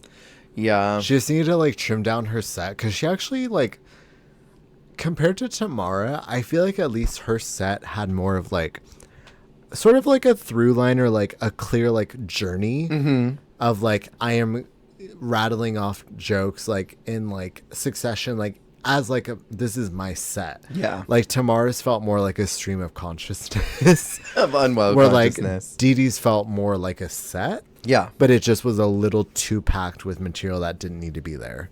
And she also doesn't leave a lot of room to breathe. No. There's the difference between telling a joke. Like, she had a really good one to Kate where she said, your drag reminds me of an airport. It's absolutely terminal and the departure is delayed. And there's ways that you can tell that joke to kind of stretch it out. You remind me of an airport. Breathe. And then you do your punchline. But she just, like, rattles it off really quick. And so there's no point where you can stop and listen and absorb the joke. Yeah. Well, and again, with the editing, like, if she had just trimmed down her set, she could have felt like maybe she had more time to make it through and, like, really chew out, like, the parts that she written out. But she was just, like, rattling off all the jokes she wrote. And she definitely needed to take some of them out. Take out 2 and then build in room for pausing. Yeah, extend, Extend them out. Hold for applause. Let them breathe. Let them hear it. Like, I think about Bimini's set and how brilliant that was. She had no audience. And she had puppets that were sitting there. And she gave so much room for us as the audience to laugh at her jokes. And I think that's what was missing. Because I think that DeDe could have maybe been in a safe position in the right scenario. Yeah. If she had just let the room take it in. Because it even cut to Kate and she goes, oh my God, she's funny. Yeah. No, like she did do good, like somewhat, but like, and she could have been safe in a bigger group, but she had those, there were a few clunkers, Courtney. So that brought her down, of course. Yeah. And next we have Ginger Johnson, who I think had great stage presence. Even if I wasn't laughing the whole time, I liked her energy a lot. Yeah, I mean, she like leaned into the gladiator, like wrestler, like vibe of like getting the crowd hyped and like, yeah. Like, I thought that was funny. I thought she brought a great presence. Of course, like her only like note would have been the like pause for notes, which Michael like completely zeroed in on, which was kind of fabulous. Yeah. But Ginger did really good. Yeah, she was solid. There was one joke that she said that was so crazy. She was like, Kate Butch is so hard. If this were the 90s, RuPaul would try to snort it. Her wig line was so hard. That's what the it was. line on her wig was so hard that RuPaul would have tried to snort in the 90s or something like that. No, Insane. Ginger had to me some of the most clever jokes of the night, but I think Michael had a more consistent set. Absolutely. Because Ginger had the little hiccup. Speaking of Michael, Ginger kind of foretold her appearance in Down Under because she said that Michael Marouli is painting for the back room in Australia. I was like, whoa. Yeah. What the hell? She looked into the future and she saw Michael Marouli in Down Under and was like, Australia joke. In the same way that April Carry-On looked into the future, saw All Stars 11, misread it as Roman numerals and said, I'm going to be in All Stars 2. Crazy work. Crazy work. Sorry. I can't even follow up from that. That's so fine. We have Michael Marouli next, who's closing the show, and she immediately starts by throwing her cards, which I think was like what you said. She zeroes in on what she saw Ginger doing and was like, you know what? I know these. I don't need these. That was ridiculously fabulous because that Yeah. was a read. Like, that was a roast in and of itself. Absolutely. Of like, oh, I saw you looking at your cards. I don't need them. Because that was, like, the only thing you could have clocked about her performance.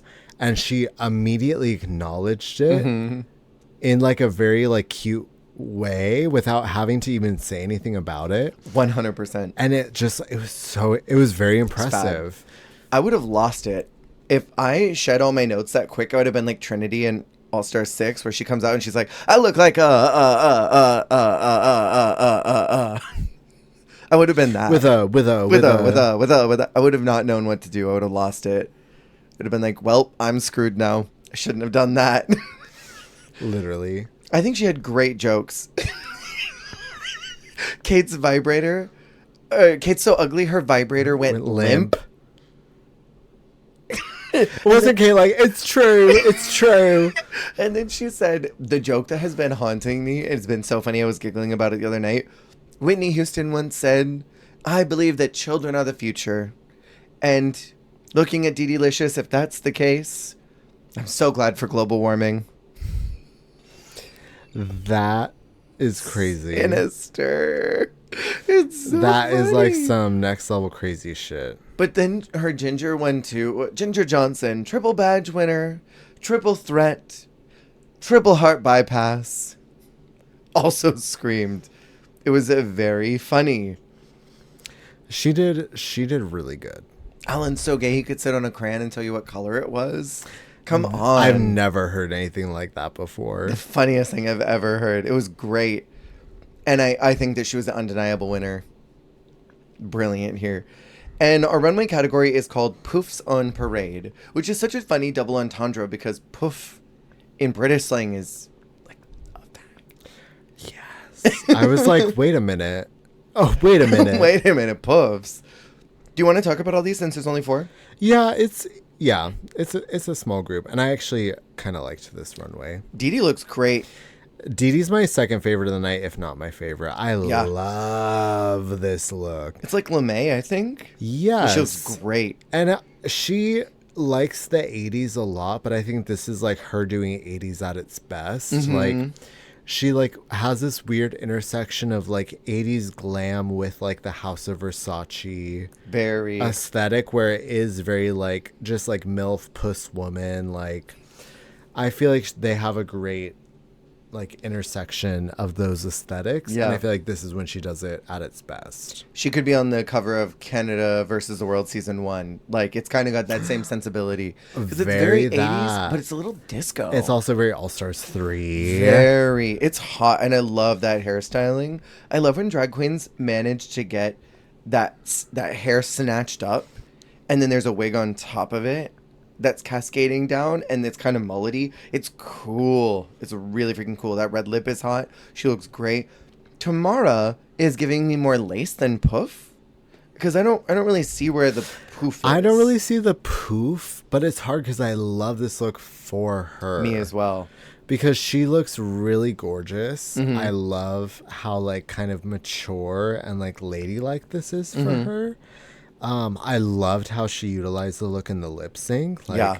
I think this was actually a really strong look for Tamara. I would have preferred this as her finale look over what she wore for the finale. Because Yeah. I did not like that look. I didn't either. This is brilliant. So even if it's not the biggest like hit for the runway, and it's funny because her finale look had like a giant black loofah. Yeah. Which would have passed, I think, more for a poof. Yeah, totally. But whatever. I don't know why she wore this. I would agree with you. We've got Ginger Johnson next, who is very panto to me. Yeah, I will be honest. I don't love this. I mean, like, it's cute, but like for the runway, I'm just like, whatever. I don't love dresses that are that length. I don't love that fabric. It looks But like a costume. It looks good. It looks good. On her, yes. And this is the epitome of Ginger's drag to me. Colorful, bright, a little tacky. There's just something slightly aesthetically unpleasing about it, but she just sells it while she's in it. No, completely. Like, it's a total Ginger Johnson look, but this is probably like the Ginger Johnson looks that I get least excited for compared to some of her other stuff, even like what she wore last week. Yeah. And then last is Michael Marouli. This is fashion. I like kind of think this is my favorite, which is crazy because Michael's usually never my favorite.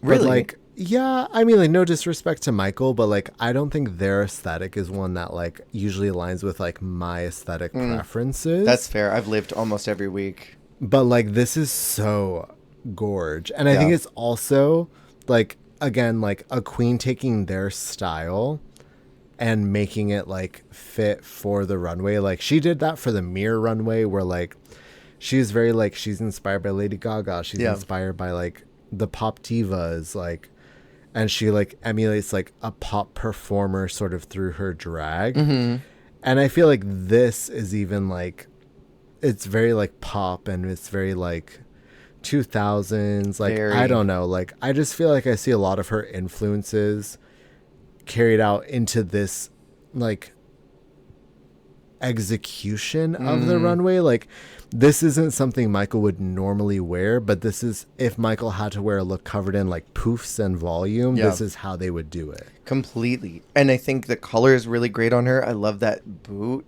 This almost reminds me of something, like, I hate to bring it up since you just did, but like Lady Gaga at the Met that year. Yeah. Where she had that big puffy dress and then she undid it and there was something else underneath. This looks like she would undo that zipper and there'd be the most sickening dress underneath that. Well, I think, honestly, Gaga is like such a, I think Michelle also made that same reference for her, but it just feels so appropriate because I feel like she represents like, I won't say classic pop because that sounds so aging, but like pop is new. Yeah. Like she represents like just like, again, I don't want to say stereotypical pop, but like, you know what I mean? Like do. Just like, she just represents, like classic, like old school pop. Yeah. Like in the sense that's just very like, it's glam, but it's like, it's familiar, but it's like cool, new, edgy. It's futuristic, but in like a Y2K way. Like a flashback to the future. It's a flashback to the future. Period. End of sentence. In Untucked, there's a little mini reunion since the queens are already here. I was surprised they did it this week and not next. I thought it was interesting because I mean, obviously they come back this episode and next episode. Yeah. But the fact that they are nowhere to be found next episode, like after the runway, even though they're clearly there on set. Yeah. But they don't have any Untucked or anything. Like, it's bizarre. Vicky did too much this episode. They're like, we can't have them back again 2 episodes in a row. And Cara was sick, so she couldn't be here. And which was sad. I do remember people online being like, yeah, she probably faked being sick. She was upset about being eliminated. But I read an official statement from her that said like, no, girl, I was sick. I was dying. I could not be there. I feel like even if you, because also like, even if you were, respectfully, like, even if you're just bitter, I don't think Drag Race would just let you stay home because you're bitter. Right. Like, I think they would pull some shit on you and be like, girl, you got to be there. Like, they'd have a doctor checking your temp. Girl, the paycheck. Yeah, literally. Oh, right. But like, yeah, I feel like Drag Race, like not letting her, or like her not being there, like, obviously, like, there had to be a reason Drag Race let her not be there. Yeah. And what was interesting is Tamara says, well, I did roast, and then slowly turns to Vicky. Most of you. Which immediately activates Vicky. And she's like, well, actually, since we're talking about it, Dee Dee, I fucking hate you. And I think you're the worst, and you're sour, and you rubbed me the wrong way since day one. And I hope that you trip and fall in a Lego. Okay, and I was gagged because she said, you know, I want to be a professional, keep a level head about it, but you left a bad taste in my mouth from day one. And then because Ginger defends Dee Dee. Yeah. Okay, double layers of like shade, because she says, well, she doesn't say I was here long enough, but she basically says being here and getting to know her.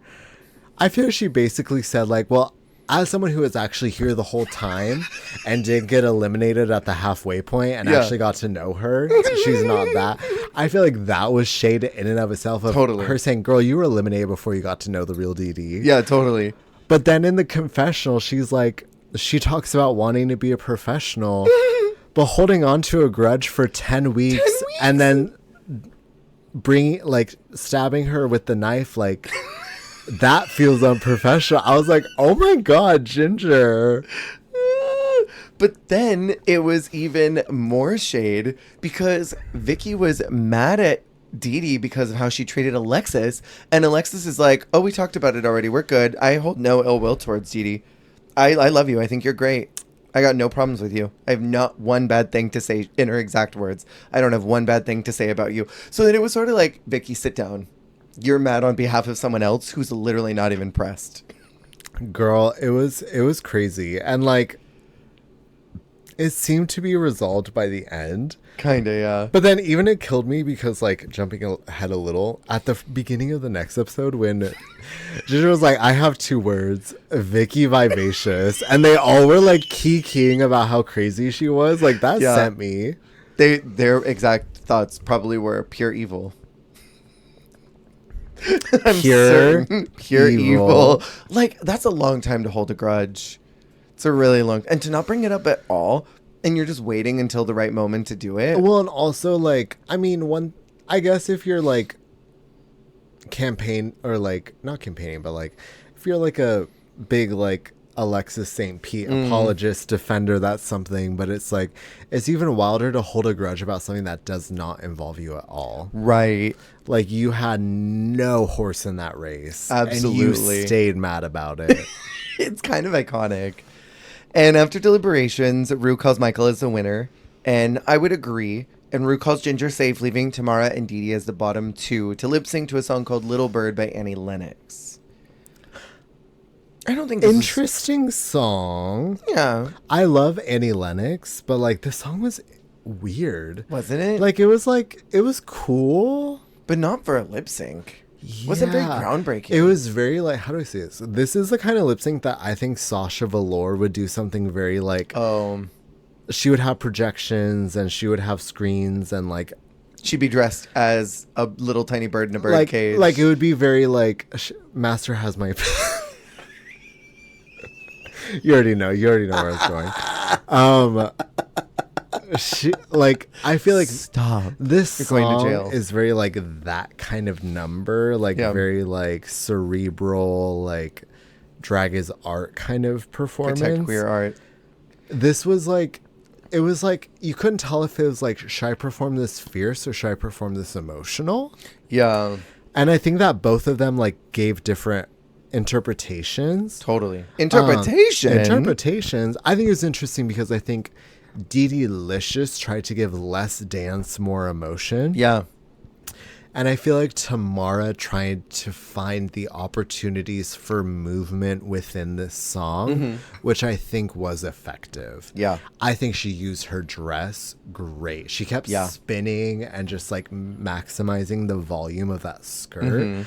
Compared to DeDe, where I was like, I wanted her to, like, Coco Montrese, Cold Hearted Snake, like, utilize the loofahs. Yeah. Even, spoilers, 5 seconds from now, when she gets eliminated, she throws them off in the workroom like they're, like, floaties. And I'm like, girl, like, why didn't you utilize them in the lip sync? Because there's even the line where it's, like, learning to fly or whatever, like, about a bird. Like, if she had, like, thrown those off and, like, use her arms or something, like, I don't know, like, I feel like she was a little more restrained in the lip sync, whereas I feel like Tamara was, like, very active, made a lot of big movements and like bold choices, and I appreciated that. I do too. I do think, to DeDe's credit, even though she was a little more restrained, I do give her a lot of credit for not losing any steam, because she could have given up. This is her 4th lip sync, right? She could have fully given up by now and just barely done anything. And she, I think, had a lot of tenacity, even if she didn't do everything she could have to stay. Yes. She didn't give up, and I appreciate that a lot about her. I agree. So as we move into the finale, is this the top 3 you expected when we initially started this? Because I'll tell you what, when this season started, I remember distinctly thinking to myself, top 3 is going to be Banksy, Cara, Vicky, and if they do a top 4, it'll be either Ginger or Michael. That's who I thought was going to be up there, and that was the 3 that went home in the middle. Because they got so much storyline at the beginning, and always the first 2 tops are always the ones who make it to the end. So I thought, okay, Cara, Vicky are definitely going to make it there. Banksy's made a huge impression. And I don't know, maybe Ginger or Michael, because they seem like funny queens. But also I thought maybe Ginger was a booger, as a lot of the girls did. They thought she had no confidence. She was a little bit of a booger queen. And then she just woke up. I mean, and it is true because Michael pointed out, like in the first episode, like at Club Dicky Boo, she was kind of the fool. And she was even like, because she was in the top first episode, but she was like a bottom top. Yeah. Where it's like, you're someone who like we like and sort of did well in this moment, but we also need to critique and want to give critique to. Yeah. It felt like, I don't know, she might not have been like a winner from the beginning, but she was being set up to be a main character, I would say. So yeah, who did you expect? Like as the top two? Top 3, top 4, whatever you thought it was going to be. I mean, like, usually at least UK narrows it down to a top 3. A lot of the times, not always, but if it was a top 3, I would have thought it would be Caramel, Michael Marouli, and, oh gosh, either Vicky or like Banksy. Yeah. I really thought Banksy was going Me to be too. there. So I was like mostly wrong because like too. I thought Tomorrow was going to be like a top 5, top 6, same. like fun, energetic, fan favorite. And then I did think Michael would probably make it really far. Yeah. She seemed like a shock out. But Ginger was one of those ones where it's like, I don't even know where they're going to make it in the season. Like, you know, they're just those queens where it's like, I know you're not going to win. Yeah. Well, hilarious, obviously, but like, you know, those queens where it's like, I don't think you're gonna win, but Yeah. I have no idea where you're gonna place. I felt that way about Darlene Mitchell. Yeah. Like someone like that, where it's like, you could actually go far, or you could be like an early out, but Yeah. I just like, I don't know. I think I mentioned in week 1, this season is so reminiscent of a Canada's Drag Race season 3 to me. You would not clock Giselle Lullaby as being the winner from the first couple Okay, weeks. T. You'd think like Boom Boom's gonna win, or even like maybe Kimmy. Like she'll have a good underdog storyline all the way to the end because she had some good highs and lows in those first couple weeks. Maybe like Jada Shada. But like I don't think you would look and be like, oh, it's gonna be Giselle's season. I don't think you would ever think that. And so this Club season, tickety boom boom. this season kind of being similar, where you would not necessarily clock Ginger as being the winner, and then some of those stronger queens that you think, okay, they're probably going to be finalists, end up going home really early, and then the Yeah. ones that you wouldn't expect, like the Fiercelicious, you would not expect her to go to the end. She does, or I don't know, if you're someone who did not see the power of Jada Shada like I did, you might think that she wouldn't go to the finale either.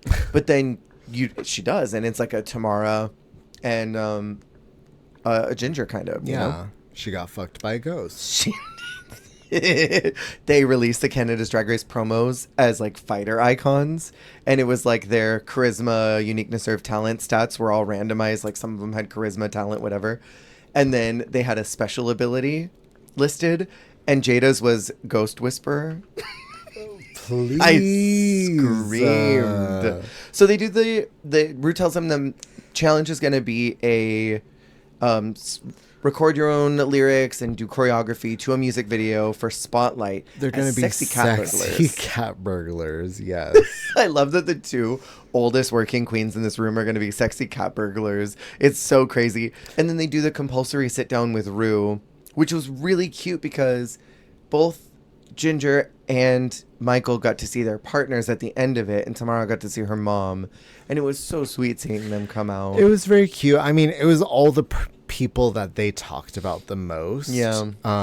So it was very sweet, and especially because like I really enjoy seasons like embracing this more of like either you get a message or something, like if we're gonna emotionally torture you with like pictures of you as a child, XYZ, like I feel like at least having that is something. Yeah. But it was very sweet. I also just loved the interviews with Michelle and RuPaul. Yeah, they were sweet. It felt very much like the Tea podcast Oh, what's the tea? vibe. Yeah, what's the tea?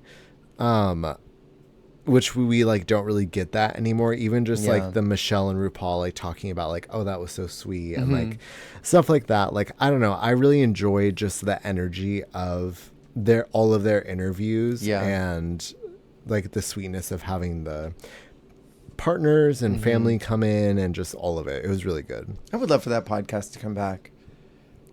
Girl, I was a religious What's the Tea I listener. feel like the people would not be ready for 2026 RuPaul on No. What's the Tea. It would be scandal every other week, but I'd kind Completely. of love it. I would love. I would love it. that. Bring it back. Please. RuPaul, I beg. know you're listening. Well, and do you remember for a little while, it was very clear that during the lunch break, they would do an extended time because they would have the guest judge. Because I remember Yes. during season 12, they had Daisy Ridley there. I think they had an AOC week. They had literally everybody. I think And I season loved 12 may have that. been the last one they did that. Yeah, when it was like the guest judge was like a guaranteed guest on Yeah. What's the Tea. I loved that era. Me too. Especially because we've had so many good drag race judges recently. Mm-hmm. Like a lot of the All Stars judges, a lot of the last season's judges, like Yeah. some really funny people. I would have loved to have seen them on What's the Tea. Same. It would have been great to have had anybody from this bracket, this bracketed season, or season 18 would have been great. Yeah. So the Spotlight MV, I think, was visually really pretty. I don't really remember a lot of the lyrics, and I think it was all just moving a little quick, but I remember the vibe of it all, and I thought it was impressive that Ginger stuck to her strengths by being silly and campy and comedy goofy, because Yes. Tamara and Michael were being sickening fierce puss with it. And I thought it was equally impressive that Michael was able to keep up with Tamara because she's older. Yeah. So it's like, to me, Tamara kind of did what I expected her to do. Michael and Ginger were the ones who stood out to me because it was like, you guys, Ginger in a way where she followed the expectations but amplified it. Yeah. And Michael for doing something I didn't think she'd be able to do, honestly. No, and that's fair. And also props to this choreographer who Tamara knew, which was hilarious. Yeah. Tamara knew them before they did drag. That's crazy, isn't it? It's so crazy. But I thought this choreographer was really fabulous in that after a couple takes working with Ginger, they started to understand that Ginger is not like a kakadika, like fierce, hit the marks kind of queen. Yeah. I And- can't see this mark anywhere. Please. Sorry. And she knew that she would be better as a more comedic character. Yeah. And her like accommodating that and like shifting how she had her choreography and blocking, like I thought that was really great because if it was no shade, someone like Todrick Hall, they would have just like talked down to Ginger probably and like thrown some shade. I really appreciated that this choreographer felt very like, okay, I'm seeing what each queen is giving and I want to like help them give that. Yeah. I want to amplify what you are giving to me. I feel like Hollywood Jade does that really well in Canada's Drag Race. We'll Love see, like, Hollywood Jade. you're not this kind of dancer, so how can we alternate this to make it work for you? But also, I know that you can do it. So here's Yeah. what we're going to do. And you're going to do that part. You can embellish here, but you're going to do this part. I would agree. I think the choreographer was great. And then they're joined by the eliminated queen's son's Cara because she's still sick. And I think it almost benefited that Cara wasn't here because the blocking was super cool. You have the top three Yeah. coming out in the middle, and then the first eliminated three on the left, the second eliminated three on the right. I think with one extra person, it would kind of throw off the balance of that soup. So it That's just true. The blocking worked out really sick. It did, and like especially because I mean they had almost no part in the music video. They each got one shot, and then they were in the back just kind of like flailing their arms behind them. It was cute though. Yeah. Didi was mugged up in the Mugged. music video. Yes. When they had the 1x1 shots, some of them looked crazy, and then I was like, damn, Didi looks so good. I literally wrote, you can see, mugging. She was mugged. She really has a great face at She 20 years does. old. Like, that is crazy. It's nuts to me. Especially because, like, obviously her sister is Crystal, who has an iconic mug, but their mugs are not similar. Like, she's not... What? The thing I sent you about George's. Please. Please. Sorry, continue. I just, But, the like, brain rot. she paints completely different, and, like, she's emulating, like, a different style in woman. Yeah. But, like, both of their makeup, so good. Yeah, totally. Controversially, I think Didi's more mugged than Crystal. Didi, to me, I like Didi's mug better because I love like their eyes always like so full of color and like I just love like a big, full, colorful drag face. Yeah. And like DeDe delivers like every like possible space is filled with like makeup and color. And I love that. I live every single time. And the finale runway is dripping in jewels. Yeah, season 6 More stolen runways. But I kind of like that they were Moonstones and bloodstones for glamour Visco. I love that stupid performance. I wish they would do that more often for the ball challenges. Bring back the stupid musical number at the front of the ball. Like, Yes, that is please. culture. At the bitch ball. Sugar, sugar, sugar, sugar, sugar, sugar, sugar, sugar, baby. They didn't do that in season 7, but they did one for season 8, the book ball. They did that. Oh my God, what is her name? Jerry Bland. Yeah. Yeah. No, that's not right. No, I know The Strangers with Candy. Yeah, thing. yeah, uh-huh. This is so brain rot, but season 7, they performed a Hello Kitty by Avril Lavigne. That was a spoiler, wasn't it? Was it really? That wasn't real. I that didn't did not even know happen. that, but like, what if that was the musical performance? Do you remember that though? People were saying that they did that song. That Minasako arigato kawaii. Horrible. That song is wild. Insane. But yeah, I like that they actually have a prompt for the girls, because we've talked about this before. Sometimes these girlies show up and they're just like, I got this dress. Yeah, I'm doing this finale thing. I'm Yeah. a T-Rex. They're I'm in a the inflatable velociraptor, yeah. I'm dead. So I kind of like that they have something that is a point of view. You know what someone just told me? Tell me. Banksy was so afraid that she was in the bottom week 1, that cool red graffiti dress that she wore week 1, that was her finale gown, which makes so much sense because it was dripping in jewels. She's crazy for that. Yeah. And I mean, her look here is not dripping in jewels at all. And she came out and I was like, what is this? I mean, it was giving coy like, you eliminated me. I'm not going to give you my actual finale look. I assume that's what she's doing. So hearing that makes so much more sense. Yeah. But that's also crazy because Isn't it's it? like, girl, you didn't even do that bad. No. So first off, we have Alexis St. Pete, first eliminated of the season. I think she Gorgeous. looks really regal, super beautiful. I love that the feather spots on the cape. That's kind of emulated with the jewelry because it almost looks like those big paillettes are darker. So they kind of look like they're mirroring the same color pattern. Cute. You know? Yeah. I love that hair on her too. She looks like a 90s porn star or something. Yes. It's sick. Love it. Miss Naomi Carter is in this split look. She says, oh, and they all got confessionals. Yes. That was cool. Yes, she's doing she said the Crazy in Love colors, which, super fun as a Carter. That love mug. that for her.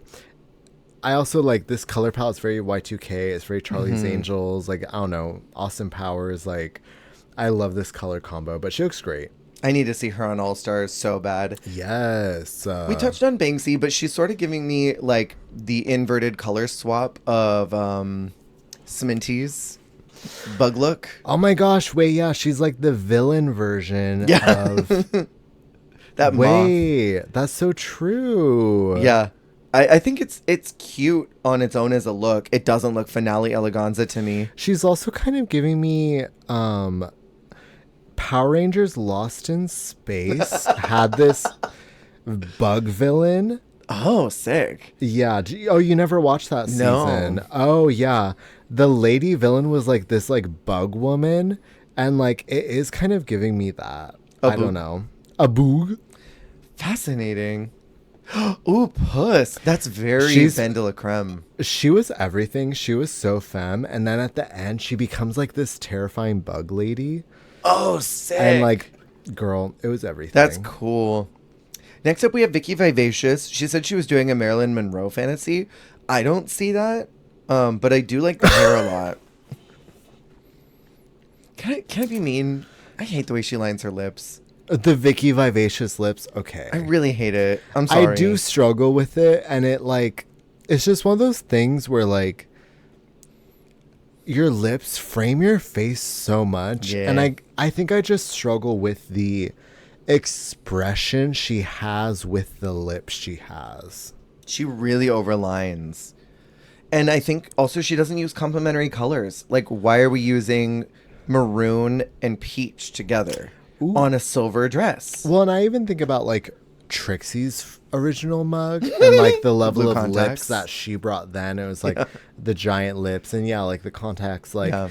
it was just like very like bold. And like I think Vicky like has that like stamp, or even like Sierra Mist. Like there's just certain queens who have that like stamp of a mug. Yeah. And like sometimes like I don't love the expression that you naturally have. Yeah.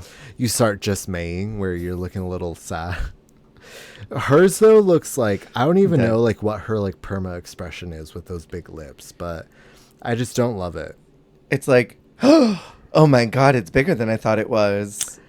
Oh no. Sorry, I shouldn't have said that. And then we've got Kate Butch. Does anyone these days wear a hat? What did you think of this? Because this was supposed to be her big like, here I am serving glamour. Here I moment. am. Here we are. Yes. Do you know what I'm referencing with that? Wait, what is that? Because like I know that, but I also don't.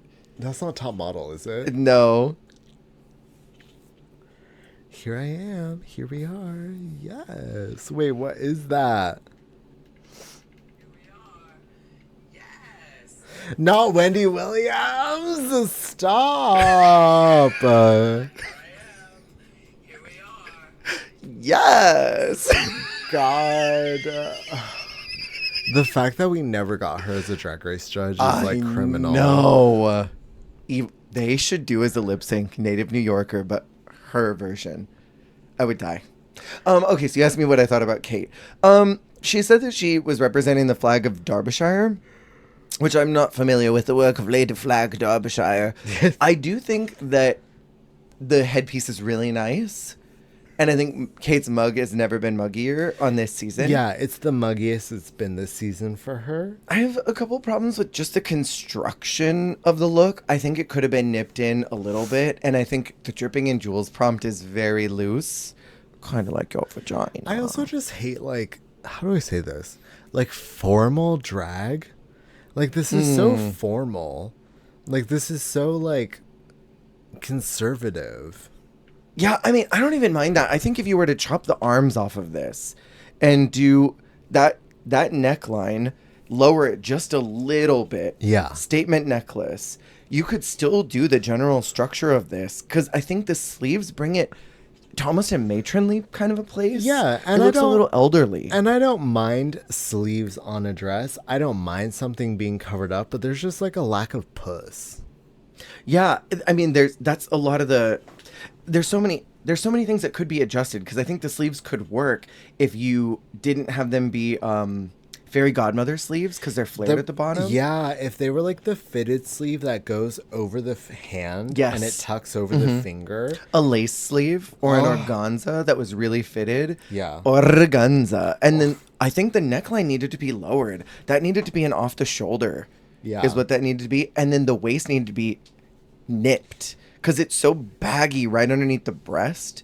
The style line that's happening, it's supposed to be that mermaid or the princess pleat. It goes all the way down to the knees. That needed to stop and go into a point, and then a couple other style lines darting downwards, and I think it would have looked cool. Yeah, no, she does look gorgeous. I just can't fully back the look. Yeah, I want to fix a lot of parts of it, but I like what this is meant to be. Yes. Then we've got DeDeLicious giving us boobies. Okay, a big boobs. Big boobs.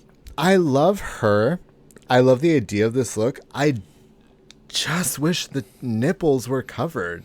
Yeah, Because I love that green. I do too.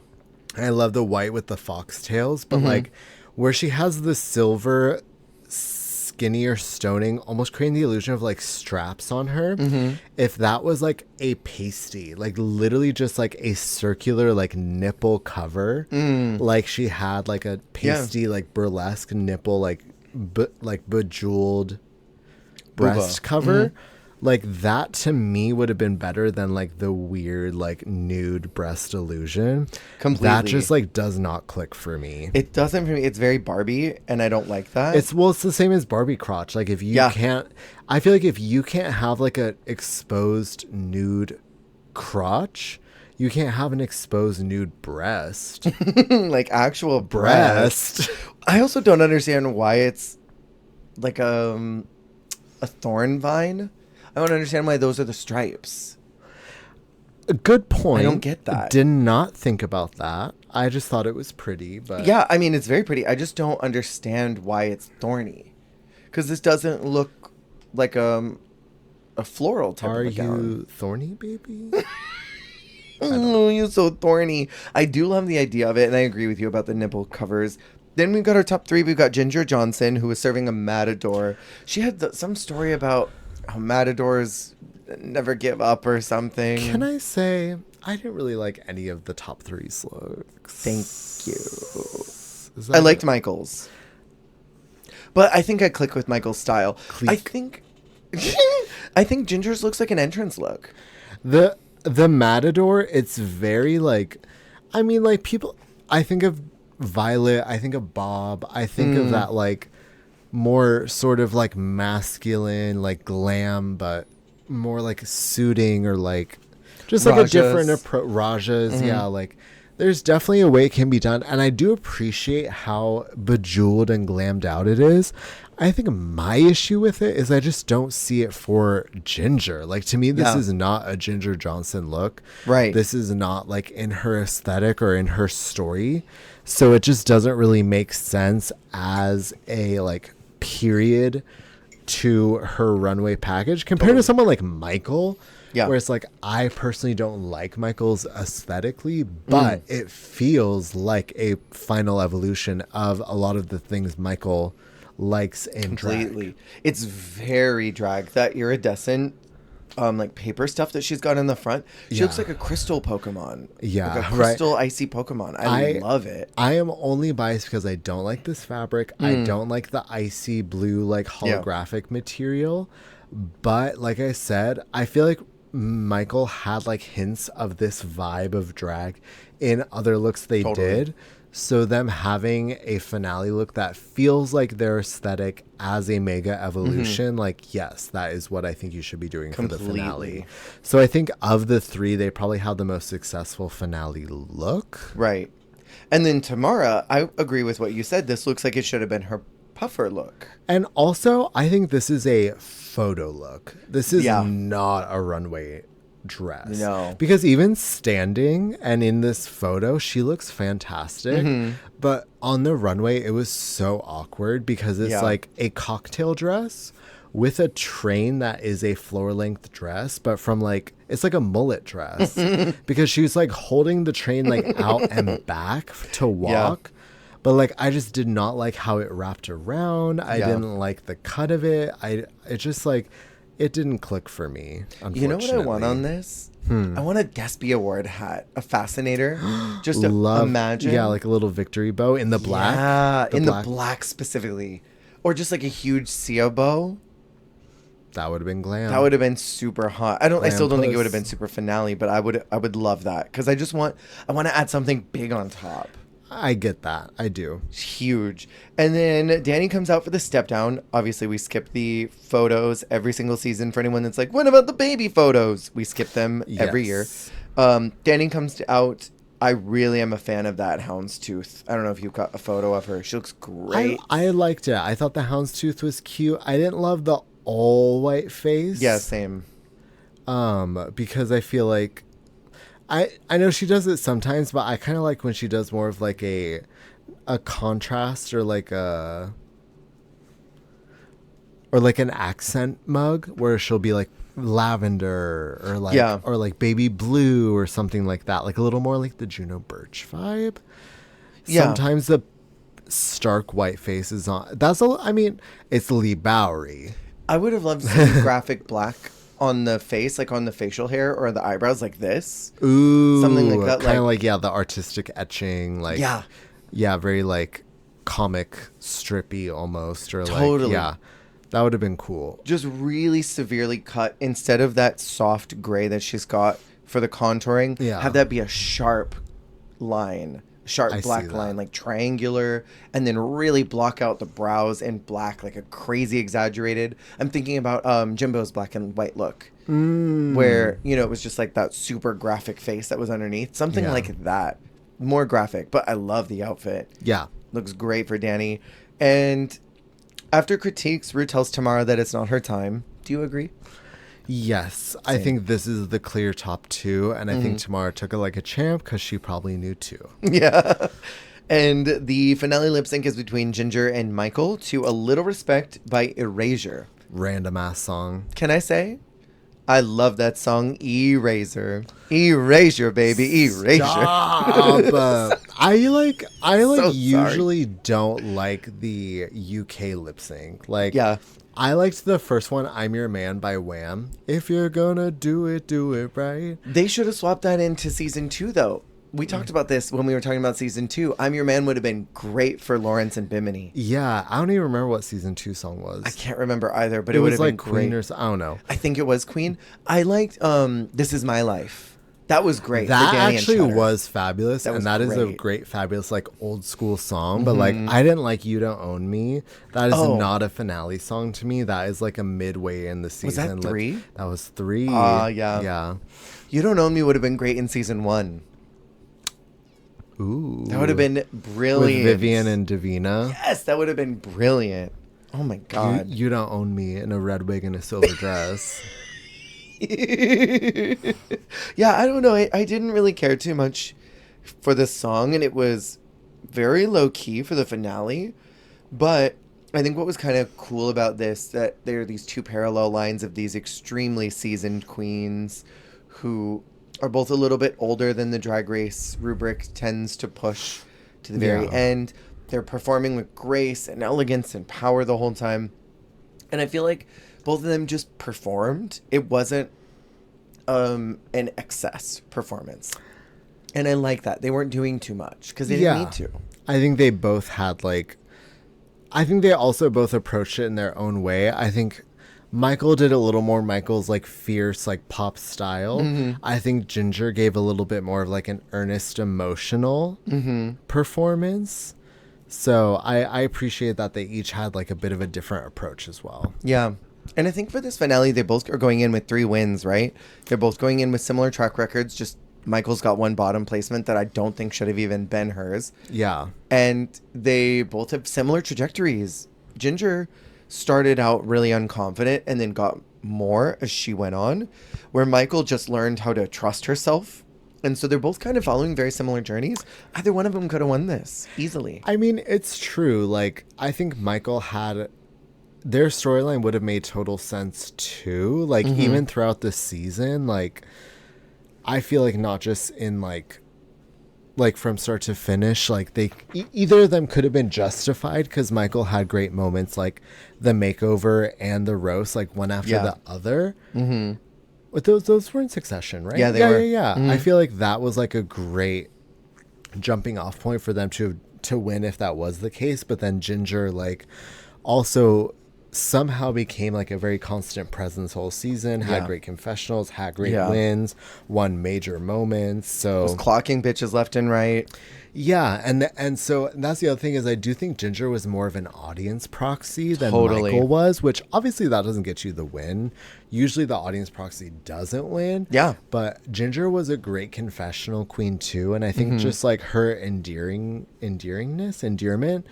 like really helped her as well. Yeah, absolutely. After the lip sync, Ginger's called as the winner. She gives her little speech. And I died at Rue going, bravo, bravo, in the most half-hearted way ever. RuPaul saying I feel like any like words of acknowledgement or positivity from her just feel fake when she's like, yay, or like so good. Like anything like that just feels so like grandma watching their like 3-year-old like stumble over their ABCs. Like I just can't with it. Bury that. I'm going to choke. So, controversial opinions of this season. If you got any. I mean, like, even the opinions I have that are like counter to the show, I don't think are controversial because like I'm a Banksy apologist and all Same. the drama, but I think a lot of the fan bases too.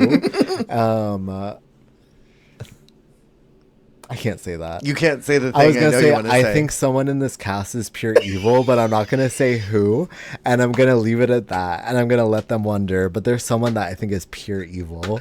I was looking at you and I'm like, don't say that they're Don't evil. say it. Don't say they're I won't evil. say that. I won't say their name. I won't say their name.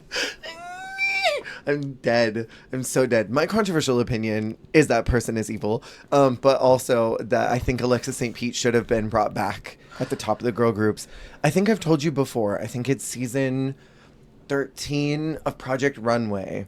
Tim Gunn has this thing called the Tim Save, where he can save anybody in the competition one time from the bottom.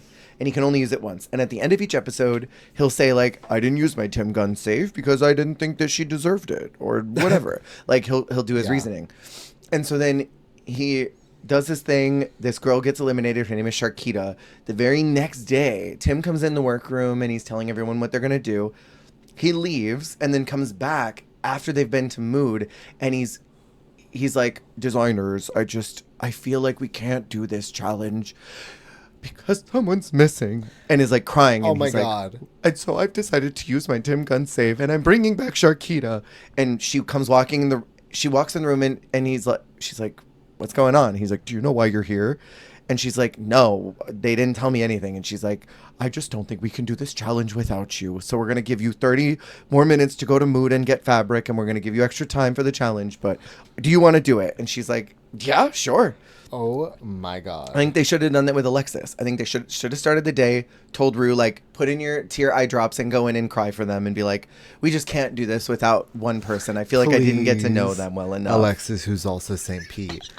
I mean, this isn't like related to the season Dead. overall, but I guess controversial opinion. Uh-huh. If they do an All-Stars for UK, they should do it like the US have been doing All-Stars recently. Oh, with brackets? Brackets of either like the 1, 2, 3 of 6, or apparently what's happening next season. Spoilers, sorry, mute people.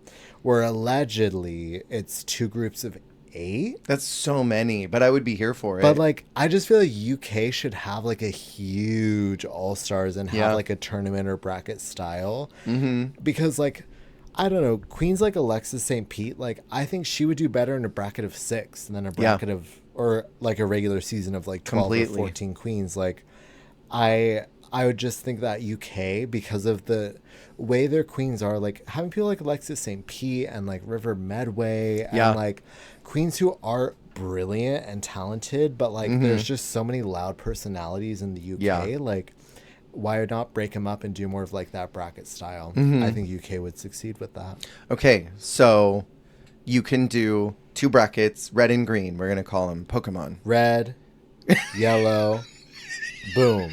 Sorry. Thank you.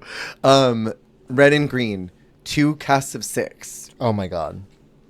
And it'll be 2 episodes, maybe 3 or 4, whatever, and then 4 episodes after that. Who would you do for red and green? Oh my God, this is so hard. After we talked about how you don't remember any of the queens.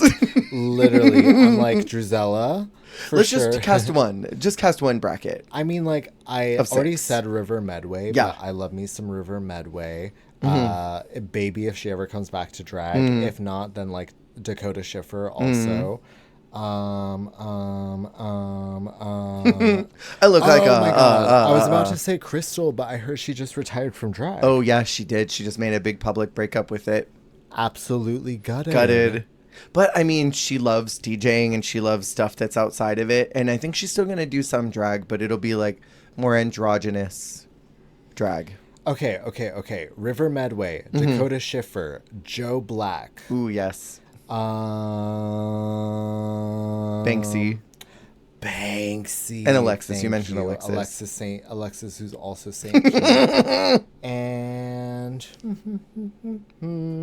Oh my God, please. I can't, I'm dead.